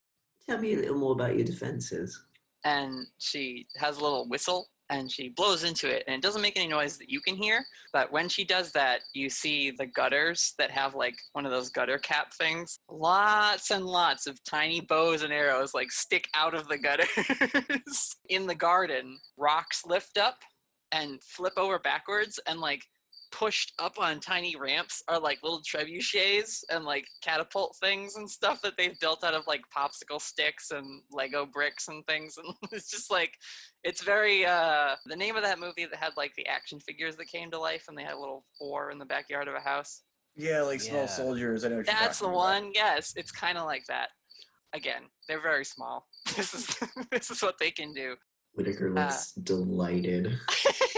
Oh, this takes me back. The Rellim are ready to fight at your side, should it need to come to that. You see several squirrels patrolling up and down the trees in the backyard of the household, and every once in a while you'll see a rabbit head with a Rellim scout sitting on the back, like poke out of some tall decorative grass that they have in their mulched garden and stuff. Right around this time, you see Aidan rematerialize in the edge of the backyard. Half runs, half like flaps her wings to fly over there to you guys. When she does, she lets the glow subside. They're on their way, and I think we convinced them? Oh no, I forgot Damien. It's fine. Oh, wait. It'll be fine out there. No, whoa. Is he just back there with where we're going anyway? He is, we were beyond the troll, so he's not going to run into that unless he runs back here. Oh, no. She's like, he's going to run back here, I know it. Bethany takes off her heels, and she immediately starts sprinting into the forest. She's like, no, wait, they're coming here. Miss Miller, you're You have to be here, you're the ambassador. Does she stop, or do you keep going? She's going. She's looking for him. I love it. Can I mark experience? For don't worry, I'll check it out. If that's a thing you're doing. When you go off by yourself, especially somewhere scary, mark experience. Yep. Less. Go ahead. Yes. Yeah, I'm sprinting into the forest, and I'm going, Damien, come back. I'm an ambassador. I'm not here to hurt anyone. So Bethany just runs off into the woods. Bethany, Saoirse at this point pokes her head out of your business suit pocket, knocks an arrow in her bow, and she's like, let's go get him! So she's with you. Here. It's dangerous. Meanwhile, Aidan turns around to the rest of you and is just like, what do we do? Denna, who is on the porch still, hops down, runs over, and tugs on your pant leg, Raven. So you, I assume, pick her up. Oh, yeah. And she says, I think you've got to do it now. You've been here more than these folks. No offense, everybody. And you might kind of look like her sister a little bit. Because you've got the buns the same way that Sophia does her hair. And, like, the thick glasses. And it's dark out! Say you're a Miller. All right. I can do that. Okay. And Aidan says, hold that thought. And she'll run inside and then comes back down. And she's pulled, not like a dressy outfit, but it's like that same cottagecore vibe that she and Felicity are going with. It's like another peasant blouse and like a skirt. And she hands that to Raven. You should ambassador up. Okay. And she'll take the outfit gingerly and go into the bathroom and change really quick. You rush out, and now you all are starting to hear that, and it's getting closer. But just as you step outside, the rest of you also hear a little tinier rumbling And then in the middle of the yard, dirt is kicked up and thrown, and the Bog-a-Logs start to pour out of the hole. They're marching, so it's orderly. They're kind of like, and they form their battalion of forces in the backyard. And the last to come out are Tog, Bog-a-Log, and his two generals, and they ride out on their groundhogs. He says, and he has like a little horn that he's speaking into to make his voice loud enough for people to hear it without being next to him and leaning down. Millers and Rellim, the Bog-a-Logs received your emissary for a parley. Surrender to us, and we will allow you to leave the home unharmed. Hugo's gonna walk over to the nearest tree and sit. Is Felicity nearby? Yeah, Felicity's there. All right, Raven's gonna like hook arms with her and try and like lead her forward. And be like, all right, like let's go. I'm gonna walk forward, kind of putting one hand up as like a we're not armed. Denna and Aerith are on your shoulder, Raven, now, since you're the miller. Aidan flutters into the air and then lands between the two groups, turns her gold back on again and says, "We are here to negotiate a peace between the Honorable Bog-a-Logs and the Venerable Rellim." And yeah, you hear like tiny cheers from the gutters and like little wood blocks being hit by the Bog-a-Log in lines and stuff. And she actually then walks over to a garden chair area, takes a chair and puts it down for you, Raven, and then also goes and gets a rock from the garden and puts that down for Tog to let his groundhog climb up on top of. And he sits at the height of the saddle that's on this little critter as it's kind of just like sniffing the dirt and, you know. I, Tog Bog-a-Log, claim this house in the name of Clan Bog-a-Log, as it was generations ago. And he has like a little stick with him, and whenever he finishes a point like that, he has a shield too, and he kind of whack his stick against the shield. And all the Bog-a-Logs behind him also have their little stick and shield, and they kind of whack as like a affirmation of their clan leader. Raven's she's gonna like gesture for Felicity to take the seat, and Raven's gonna sit on the ground in front of Tog to be like eye level with him, like sit cross-legged and like listen and let him speak. Well, that's his opening salvo, basically. Aerith, who is with you, will say, "The Bog-a-Logs cannot lay claim to a home that no longer exists. The building that was theirs was torn down years ago, and the new home is that of the Rellim."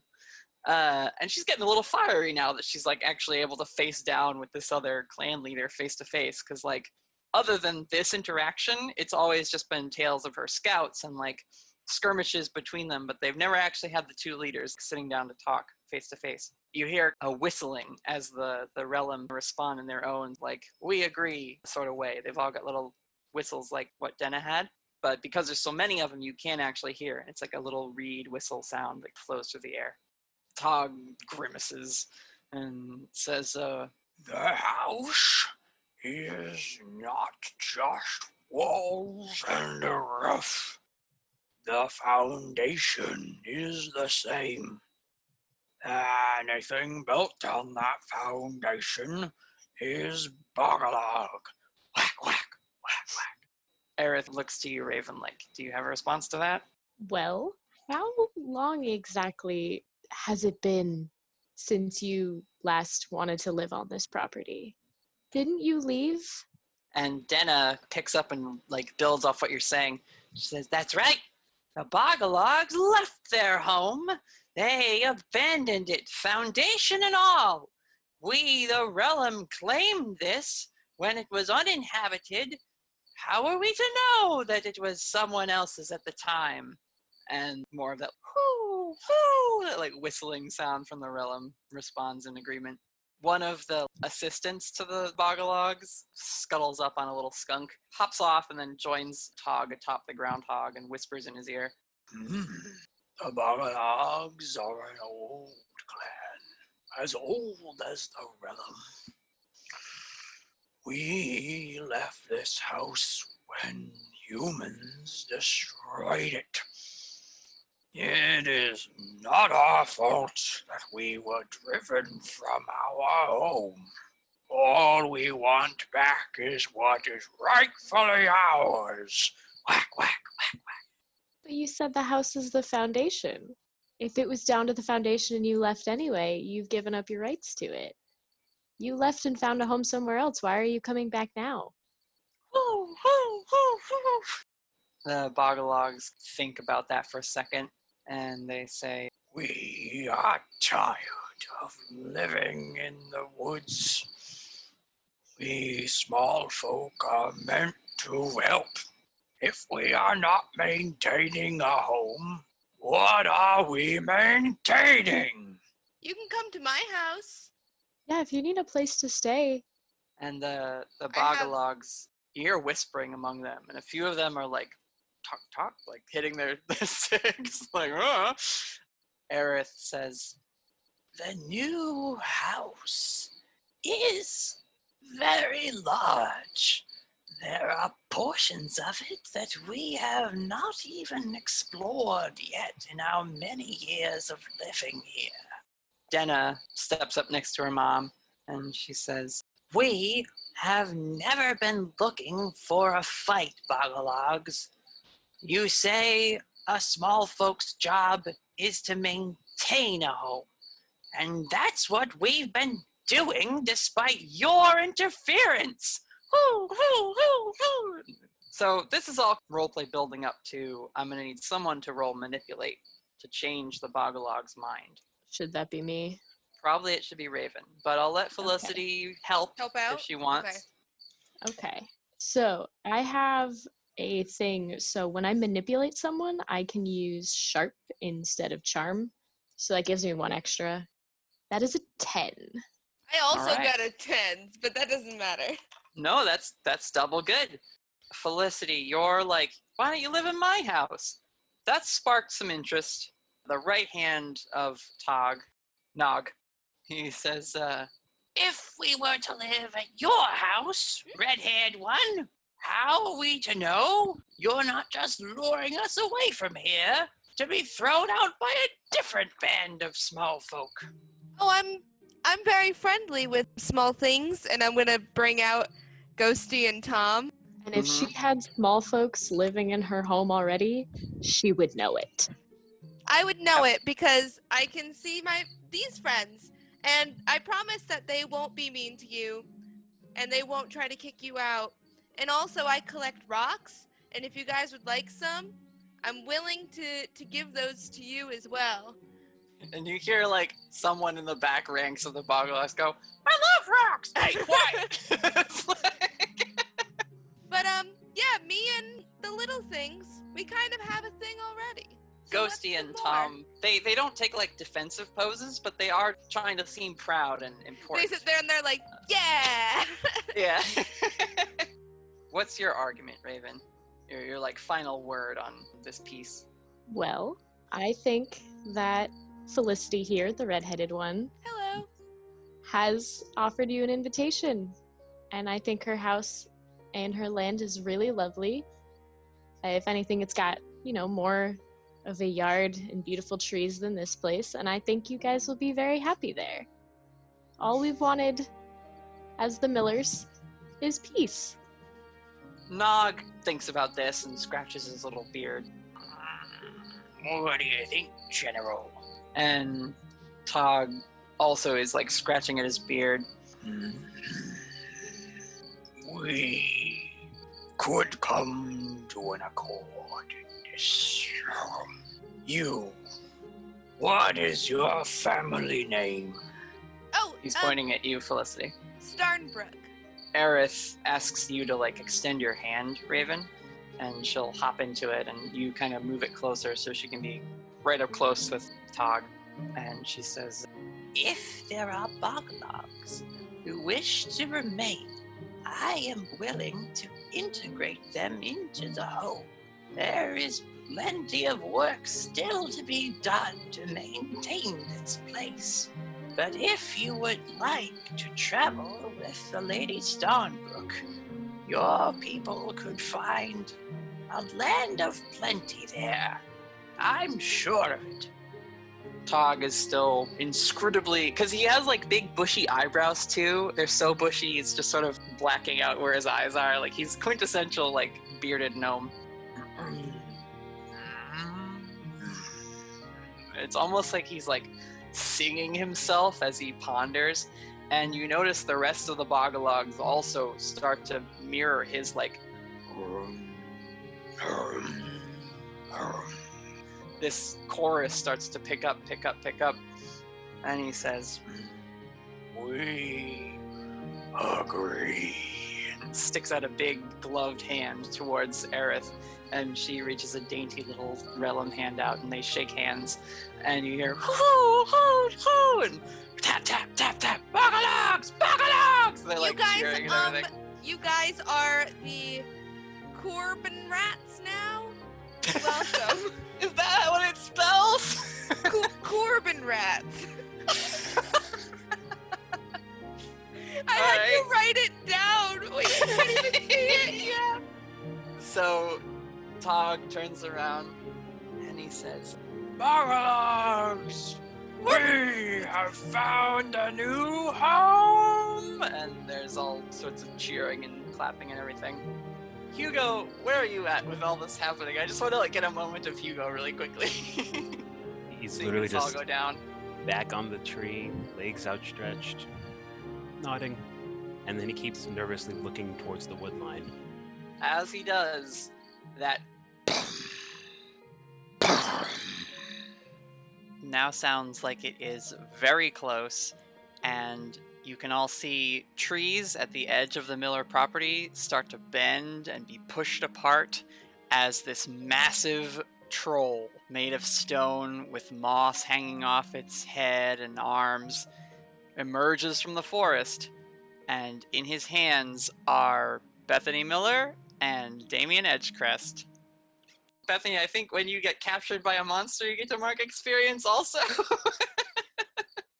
Is he just holding them both like King Kong style, like in each space? Yeah. It is this moving boulder / mass of boulders that's sort of connected by this mossy cloak. It's not like a monstrous humanoid. It's more of a golem, like made of earth. Quick flashback, Damien, as you were running, the troll picked you up when you stopped for a rest. Now see this. More demons in my woods. Demon friend. I'm friends with the Millers and the Rellims and the Bog-a-Logs. More lies. Your kind are not to be trusted. I was trying to give the Bog-a-Logs a home. I don't know what you want from me. And you're just being swung back and forth on this big rock arm as he moves through the forest. Occasionally your head is like dragged along the ground through the mud. Occasionally it's like swatted against some branches and things. It's just dragging you now. And same thing, Bethany, as you were like running, you basically came across this stone giant. Do I see Damien in his hands? Yeah, totally. Bethany, he's Croof, offering free rides. Damien, are you fucking kidding me? You know this demon? Yeah, she summoned me. She helped summon me, so she bosses me around. Millers must be dealt with. Damien! Picks her up. Damien, as we're walking back, like through the woods to the tree line, Damien, I want you to ask yourself something. In what context would that have been a good thing to say? No, I just mean like I'm under control. I'm not like running around free to cause mischief. You're under our control? Oh wow, I did not. She's like also like, I can't do fully the way that Anders can, but He's being less rough with you, but he's like, you're still having to bat things away from your face as he moves through a tree line. this, like, you know, nature spirit has a little bit more respect for human life than for demon life. Damien is being held by his foot and just sort of dragged and along on the ground. Whereas, like, Bethany, he does have him like a King Kong hold thrown over his shoulder. So you're actually talking at Damien over the back of this thing as he's being just like, dragged along like a rag doll. Damien, You look really good, though. You got dressed up. Okay, first of all, thank you. That's very nice. And if I wasn't sweating from the fact that I have been captured by a giant thing that I said I didn't really know I was really ready to face because it's very strong and scary, I would be blushing right now. My face is already red, and it's because I am sweaty and scared. Damien, what happened? It's gonna be okay. First off, I have makeup wipes and eyeliner on me. We'll get through this just fine. Secondly, I'm so glad to see you. I would leave my friends and house alone to monsters to go and run out on my own in the woods for you. You can't say everything's gonna be okay. You died last time. A little bit. I feel like at this point, Damien is trying less hard to, like, maintain his human form, so occasionally he'll get caught on something and just green stretch and then snap back together. Are you okay? You look like you're in a lot of pain right now. Is there anything I'm I can do? Don't get fine. concussed. It's just a little weird for me Yeah. to get, stretched out like this. But it's worse things have happened. This really isn't hurting me. I'm strong, in this form. So no, we're fine. It's like I said, it's a free ride. And so that's We'll be back basically in when no you guys come through the tree line into the yard, and the Bog-a-Logs, when they see the troll arrive, Tog especially looks back and his, like, big bushy eyebrows turn down. Oh no. We may have called a troll on you. Like, apologetically. Aerith shakes her head. I was afraid of this. That's okay, we knew already. Aidan steps, not between you guys, but she steps forward from where she'd, like, stepped to be the observer of the piece. Bog-a-Logs, is there anything you can do to call off the troll? The two helpers of Tog, Nog, and Gord. They're just, like, racking their brains, like, think, and they, like, do a thing where they, like, headbutt each other, and they're like, that didn't help, one more time, and, like, headbutting each other again and again, trying to come up with an idea. And Tog is, like, scratching at his head when he's got his hat off. He's like, oh, the troll thinks what it's doing is right because we thought that. We have to convince it it's wrong. Bog-a-Logs, stop that troll! And so you see the regiment of Bog-a-Logs all, Bog-a-Log! And whack, whack, they hit their shields, and they reach into their packs, actually, and pull out a shovel head, which they then affix to the staffs like a bayonet and start digging and digging. And so now all the Bog-a-Logs are making, like, a trench in the backyard. And, like, the gophers and skunks and things are trying to make something for the troll to basically fall into before it, like, hits the house. Are we reasoning with the troll, or are we just, like, doing a murder? I should know. I'm on its shoulder, and it'd be very important for me to know whether I should just talk to it.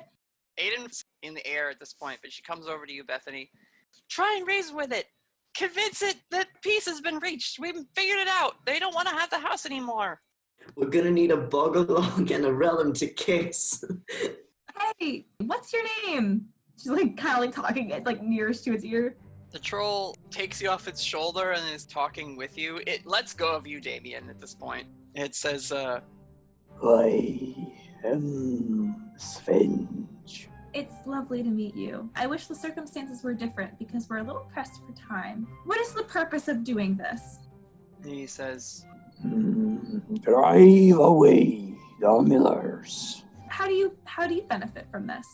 I have been called by Clan Bog-a-Log, and I must answer that call. and as he says this, he slams his other free hand. Anyone standing up in the yard at this point, you're going to fall over. And this is why we sit down. This is why Hugo is sitting. Yeah. Raven was also sitting. Probably the chair you're in, Felicity, kind of topples over backwards. Ah! And you see the house kind of shakes. It's like a mini earthquake. And he pulls that fist back again. And as he continues talking to you, Bethany. Millers must go. Bog-a-Logs claimed this house generations ago. And he makes that slam attack again. This time, a couple windows in the house crack. Wait, the Millers are gone. Do you run up and say that? Yes.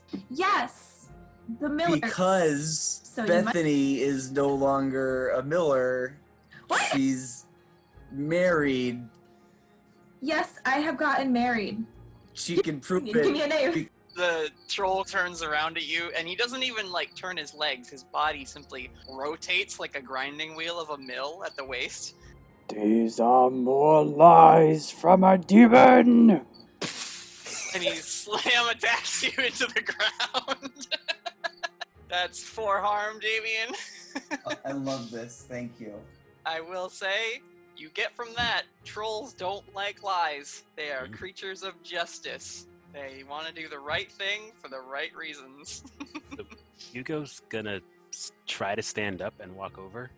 You can. I mean, it's moving slowly. It's made of stone. It's not an agile, fast thing. It's sort of an inevitable force type of thing.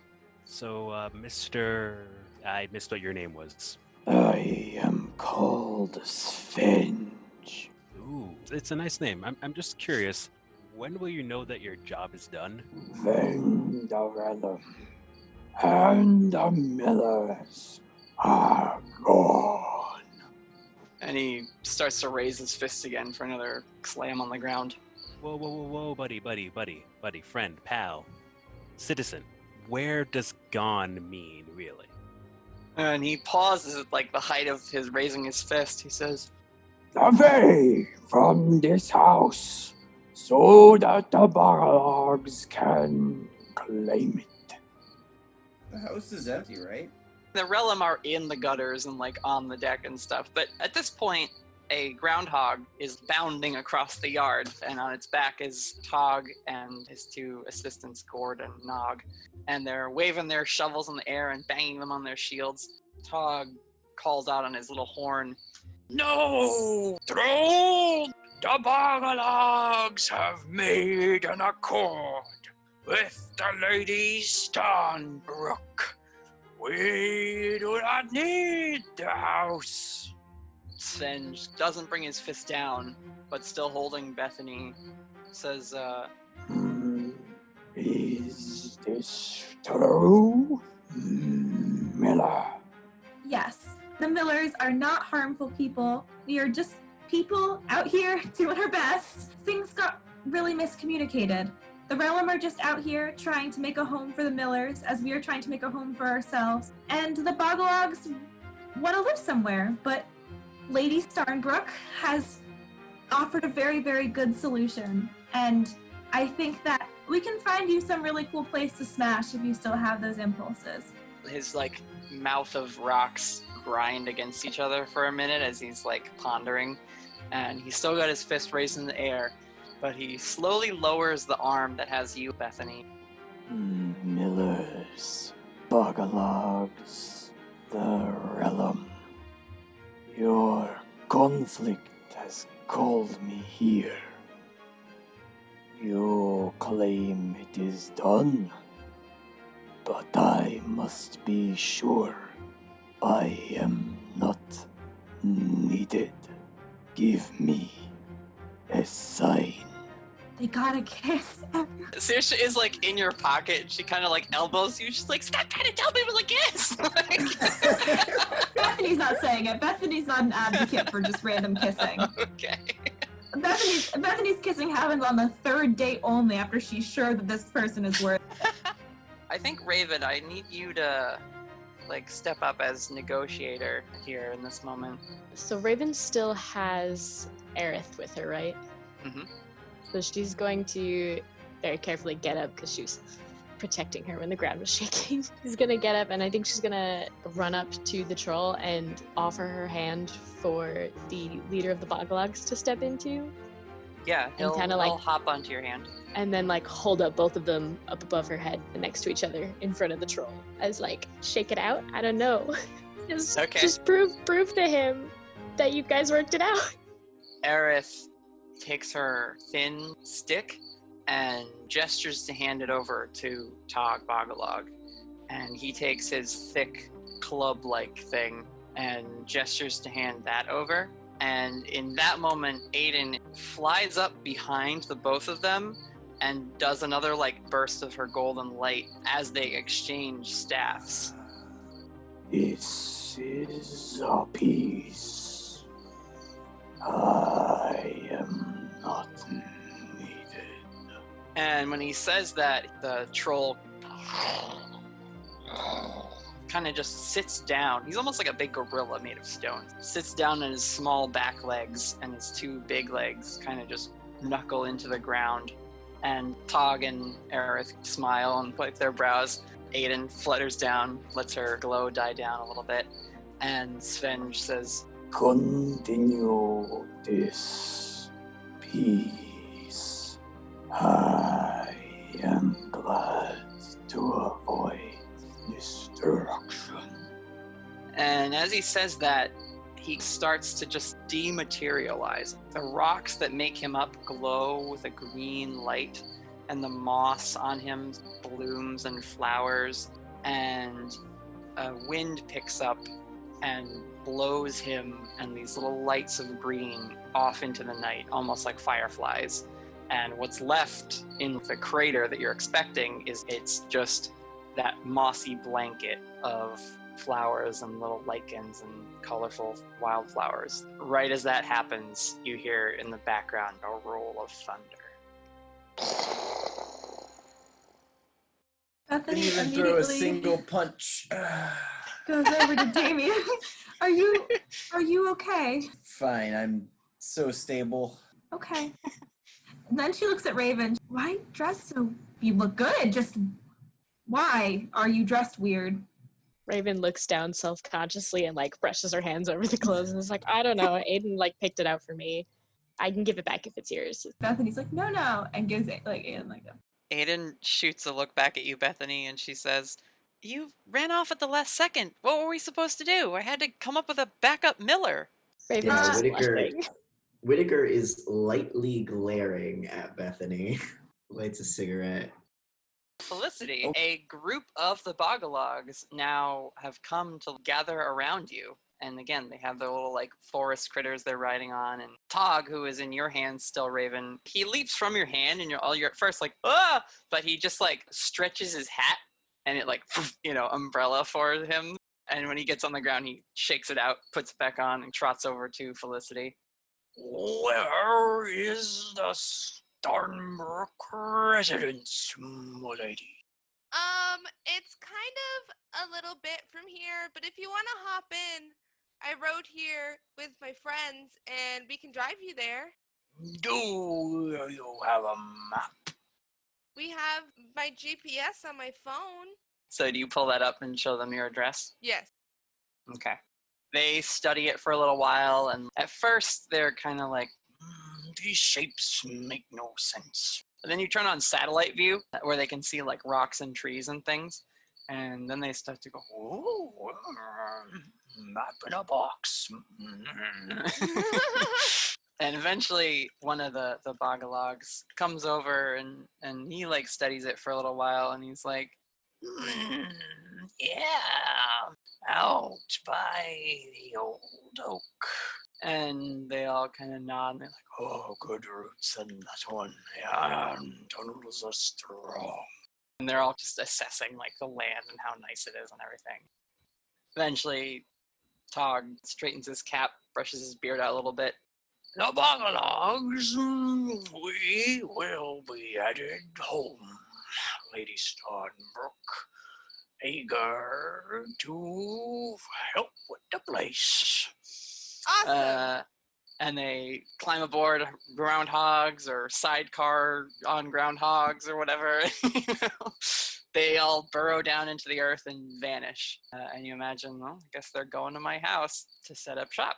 Aerith, now holding this thick club, but it doesn't seem to weigh her down or anything. In fact, she's holding it from the top the way Tog used to. Looks to you, Raven, and she says, Thank you, Birdie. You may not really be a miller, but you will always be an honorary member of the Rellim. And all the Rellim in the gutters and the potted plants and things are all like whirling their whistles. Raven gets a little misty-eyed. Oh! And I think she wants to, because Aerith is so small, she can't like shake her hand, but she's gonna do a thing where she'll like hold out her finger so she can like shake hands with her. Yeah, she like shakes her one digit with her hand. And then she'll put her down very gingerly wherever she would like to be put down. Yeah, if you like set her down on the deck, she's like greeted by the rest of, or some other Rellim who are like, oh, Matriarch Aerith, we're so happy, you know. So you guys are now just sort of at the Miller household. It is, we'll say 7:30-ish, and you hear like the brakes in the driveway. The backyard's a mess. Yeah, I mean, the backyard is not destroyed, but it doesn't look the same. There are some cracked windows. And there are some cracked windows, yeah. And a bunch of cars in the driveway. And so, like, Bethany, your mom, like, coming in the front door. Bethany! Mom, you wouldn't believe. Bethany walks in. As soon as the front door opens and there's that like jingle of whatever bells you guys have on the front door, all the Rellim give a quick like either a salute, a nod, a smile, or whatever. They throw their hoods up and scurry, and in the blink of an eye, they're vanished. I'm like, we're out back. There was a freak thunderstorm that happened over like just a little bit of Vernal Springs. We're all safe, and I know that's what's most important to you. Also, these are my friends. She's like, okay, honey. Yeah, great. She's looking at you out the kitchen window, and you can see up on like the top floor where like, some of those windows were cracked. You actually see a couple of Rellim up there, and they're swinging down on little ropes and things, and they've got little like wands with sparks on the end of them. And the glass is being knit back together. I didn't know we were having company. Yes, this is, as you know, my professor, Dr. Whittaker. He's one of my psychology advisors. You didn't get to meet him at the dinner. You remember Raven? We're working on a project together for work. Here's Felicity, also working on said project alongside Aidan. Yep, projects.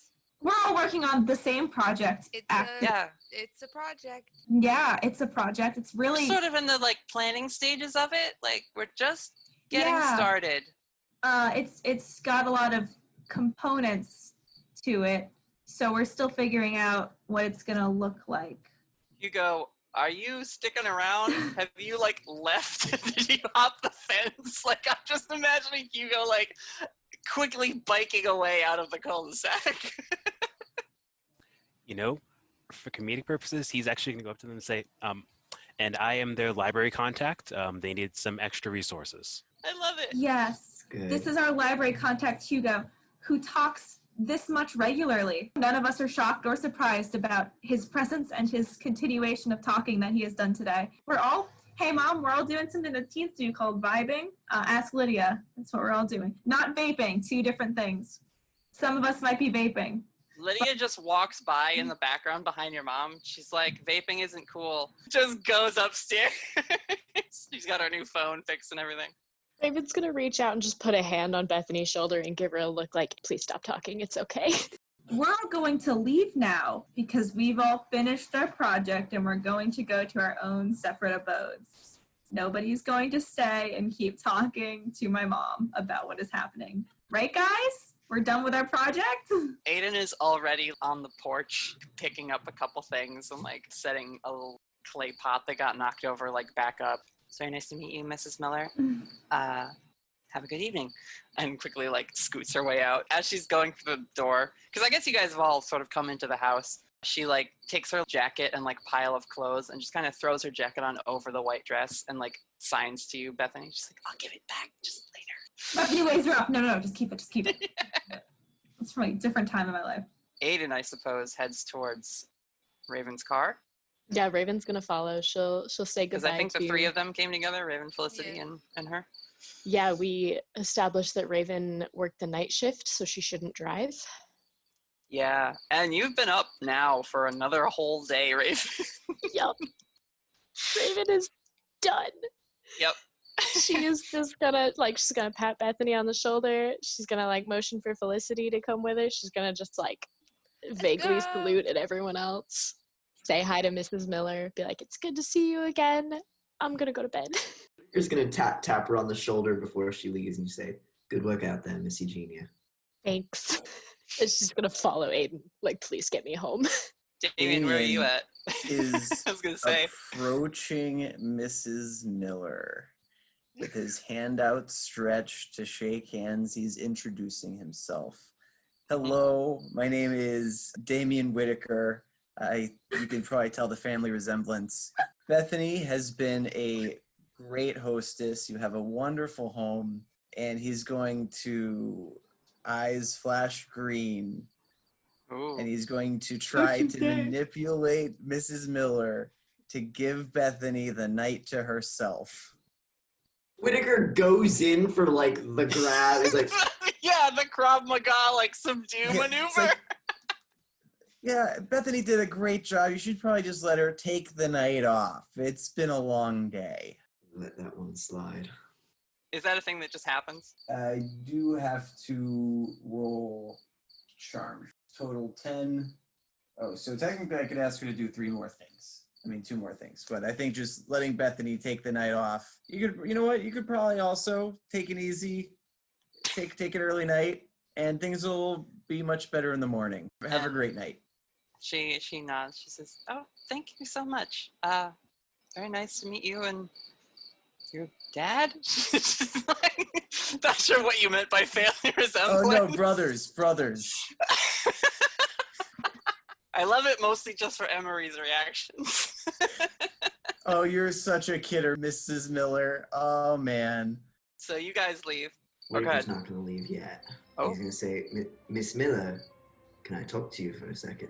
Not Mrs. Miller, Bethany. Right. So you're doing this at the front door, before he heads out? Yeah, just to pull her aside, whatever way is most convenient. Yeah, of course. Miss Miller, if you had been with the Eastie Agency, I'd have to reprimand you for dereliction of duty tonight.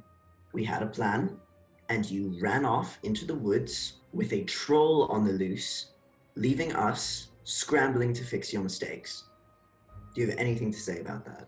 Actually, yeah, Whittaker, I do have something to say about that. If the Eastie Agency wants someone who's going to run in to help her friends, then I don't think I should be a part of the Eastie Agency. Help them how? I appreciate... Because when I saw you come out the woods, you were in the hand of a troll. Help them how? I appreciate everything you've done for me and everything you do for Damien and everybody else, and I am very happy that you've given Raven Eugenia a job because I think that she'll do very well there. I don't think that I am going to be a good asset to your agency. I think that I have my own way of doing things, and I don't think it will line up with what you want. I will try to be safer next time, but if this is what I'm getting a lecture for, then I think it would be best if I did not join the Eastie Agency and I continued my training on my own time. Miss Miller, at the end of the day, this isn't about the agency. This is about you running off into the woods on your own. As much as any plan will never survive contact with the enemy, the least you can do is try. Things don't go well when you run away from the people who could support you. I understand that you wanted to protect Damien. I understand. And know that this is not coming from a place of ivory tower. This is how we do things and our way is better than your way. This comes from experience. You can't do this every time you want to save someone. Do you remember the first time you saw someone die? Yes. What happened the second time you thought someone might die? I shot first. I haven't seen someone die before until I saw Damien die. I really didn't want him to die again. And I understand what you're saying. and you have probably seen people die more times than you care to admit. And I'm sure protocol is a really, really good coping mechanism. You, by policy, shouldn't worry because it's not the smartest thing to do. I don't have the ability to think rationally yet. I want to get better at it, but don't forget the first time you saw someone die, just because it was forever ago, because I'm there right now. I will do my best to think rationally next time. I give him a hug. I'm glad you're okay. You're a really good agent. Honestly, I like having you all around. So I guess I have new pets now. I wouldn't call them pets exactly. They're more like... Oh my god, we're roommates. Oh my god. Oh my god. So, yeah, that was totally weird. Yeah, you're telling me. There was a rock troll. Tiny house people. I'm very glad we didn't have to fight that troll. Not for long, anyway. Can you imagine? I can. It would have been bad. I'm so glad we got out of that one. I can't believe we got out of that one. She's focusing on the road, but she says, there's something about this group. You can say that again. But we work somehow. Because we're all good. And Ghosty parts your hair and just like plops on top. His little beak like lays down and on your forehead. We're all good. Why wouldn't we work together? Aidan says, I guess I'm just not used to things working out. Me either. It's a nice change. You were amazing, by the way. Filling in as ambassador, that was incredible. I'm just glad they didn't ask me to introduce myself because I couldn't decide if I was a new sister, if I was going to pretend to be one of the sisters that already exist. They might have seen through that. They didn't ask though. They just believed. Yeah, we just kind of scraped by on that one. And then you flying in and doing your glowy thing? It's crazy. It worked though. Yeah, I haven't flown in a while. It was nice. Oh god, like I took Damien on my first flight in a while. She's like, but you were choking him. I don't know if that makes it better. Oh, it so makes it better. What makes it worse is he asked for it. I was a little weird about that one. We'll figure him out eventually, I guess. And at that point, she like Damien has layers. Yeah, she like pulls up in front of your house, Felicity. Don't anger any Bog-a-Logs. I will try my best. Let me go warn my tree that they're on their way. So I'll grab the car. And Aidan actually gets out too. Gives you a hug, Felicity. You're gonna do more magic, aren't you? Oh yeah. Let's talk about that, or have me come over or something. We'll figure it out. Training day. Come help Sure, me with magic. You can meet my tree. That'd be nice. You want to come meet her now? No, I should get Raven. All right. Raven's asleep. Yeah, don't. Forehead against the window, drilling a little bit. She's yeah. So Aidan doesn't see that. She just says, "I should take Raven home," and so gives you another hug. Goodbye, Felicity. You go back to your house. Aidan gets in, starts the car, drives off. So I was thinking, and she like looks over at you, Raven, and you're like out. Don't get hurt again, Aidan. And the car drives away into the night. In Bethany Miller's lawn, you see the lawn has been wrecked, and there's there's a wheelbarrow with dirt and the shovel, and Damien's been filling in all of the holes in the middle of the night. He's going, oh, let's just watch a whole bunch of people who really want to join a house and help out wherever they can. Yeah, let's do that. Little fuckers. Shit. And then he's covered the spots and the yard with dirt. Yeah. And you're like, oh, okay, it's still gonna look brown. It's not gonna look green. And he grabs a groundhog in one hand and a knife in the other, and then's like, no, it's fine. It'll grow. There you go. Shit. Yeah. Yep. Sacrifice! I love it. Yeah, and so we will end on Damien letting a groundhog live another day. Leaning back as he lets the groundhog go, and the sun is coming up, and as the sunlight is like hitting the the dirt that you've like dug and poured out and everything. We see Saoirse, Greymoth, and Denna Rellim and Aerith Rellim, and they all have their whistles, and they're in one of the trees, all on top of squirrels. And as they blow into their whistles, that hoo hoo hoo starts to pick up and echo through the area with the sound of birds chirping in the morning, and the lawn grows up through the dirt that Damien has laid. So there's no trace of the troll or anything, except a rock that is poking up out of the dirt. And across the top of that rock, some moss and a little flower spreads and bling. And that's where we'll end that session. Yay! You did it! Oh, wow. You guys solved the problem of the house elves. Is it a Swedish troll? I'm in Washington! That was so good. God damn it, Ernie. I love it.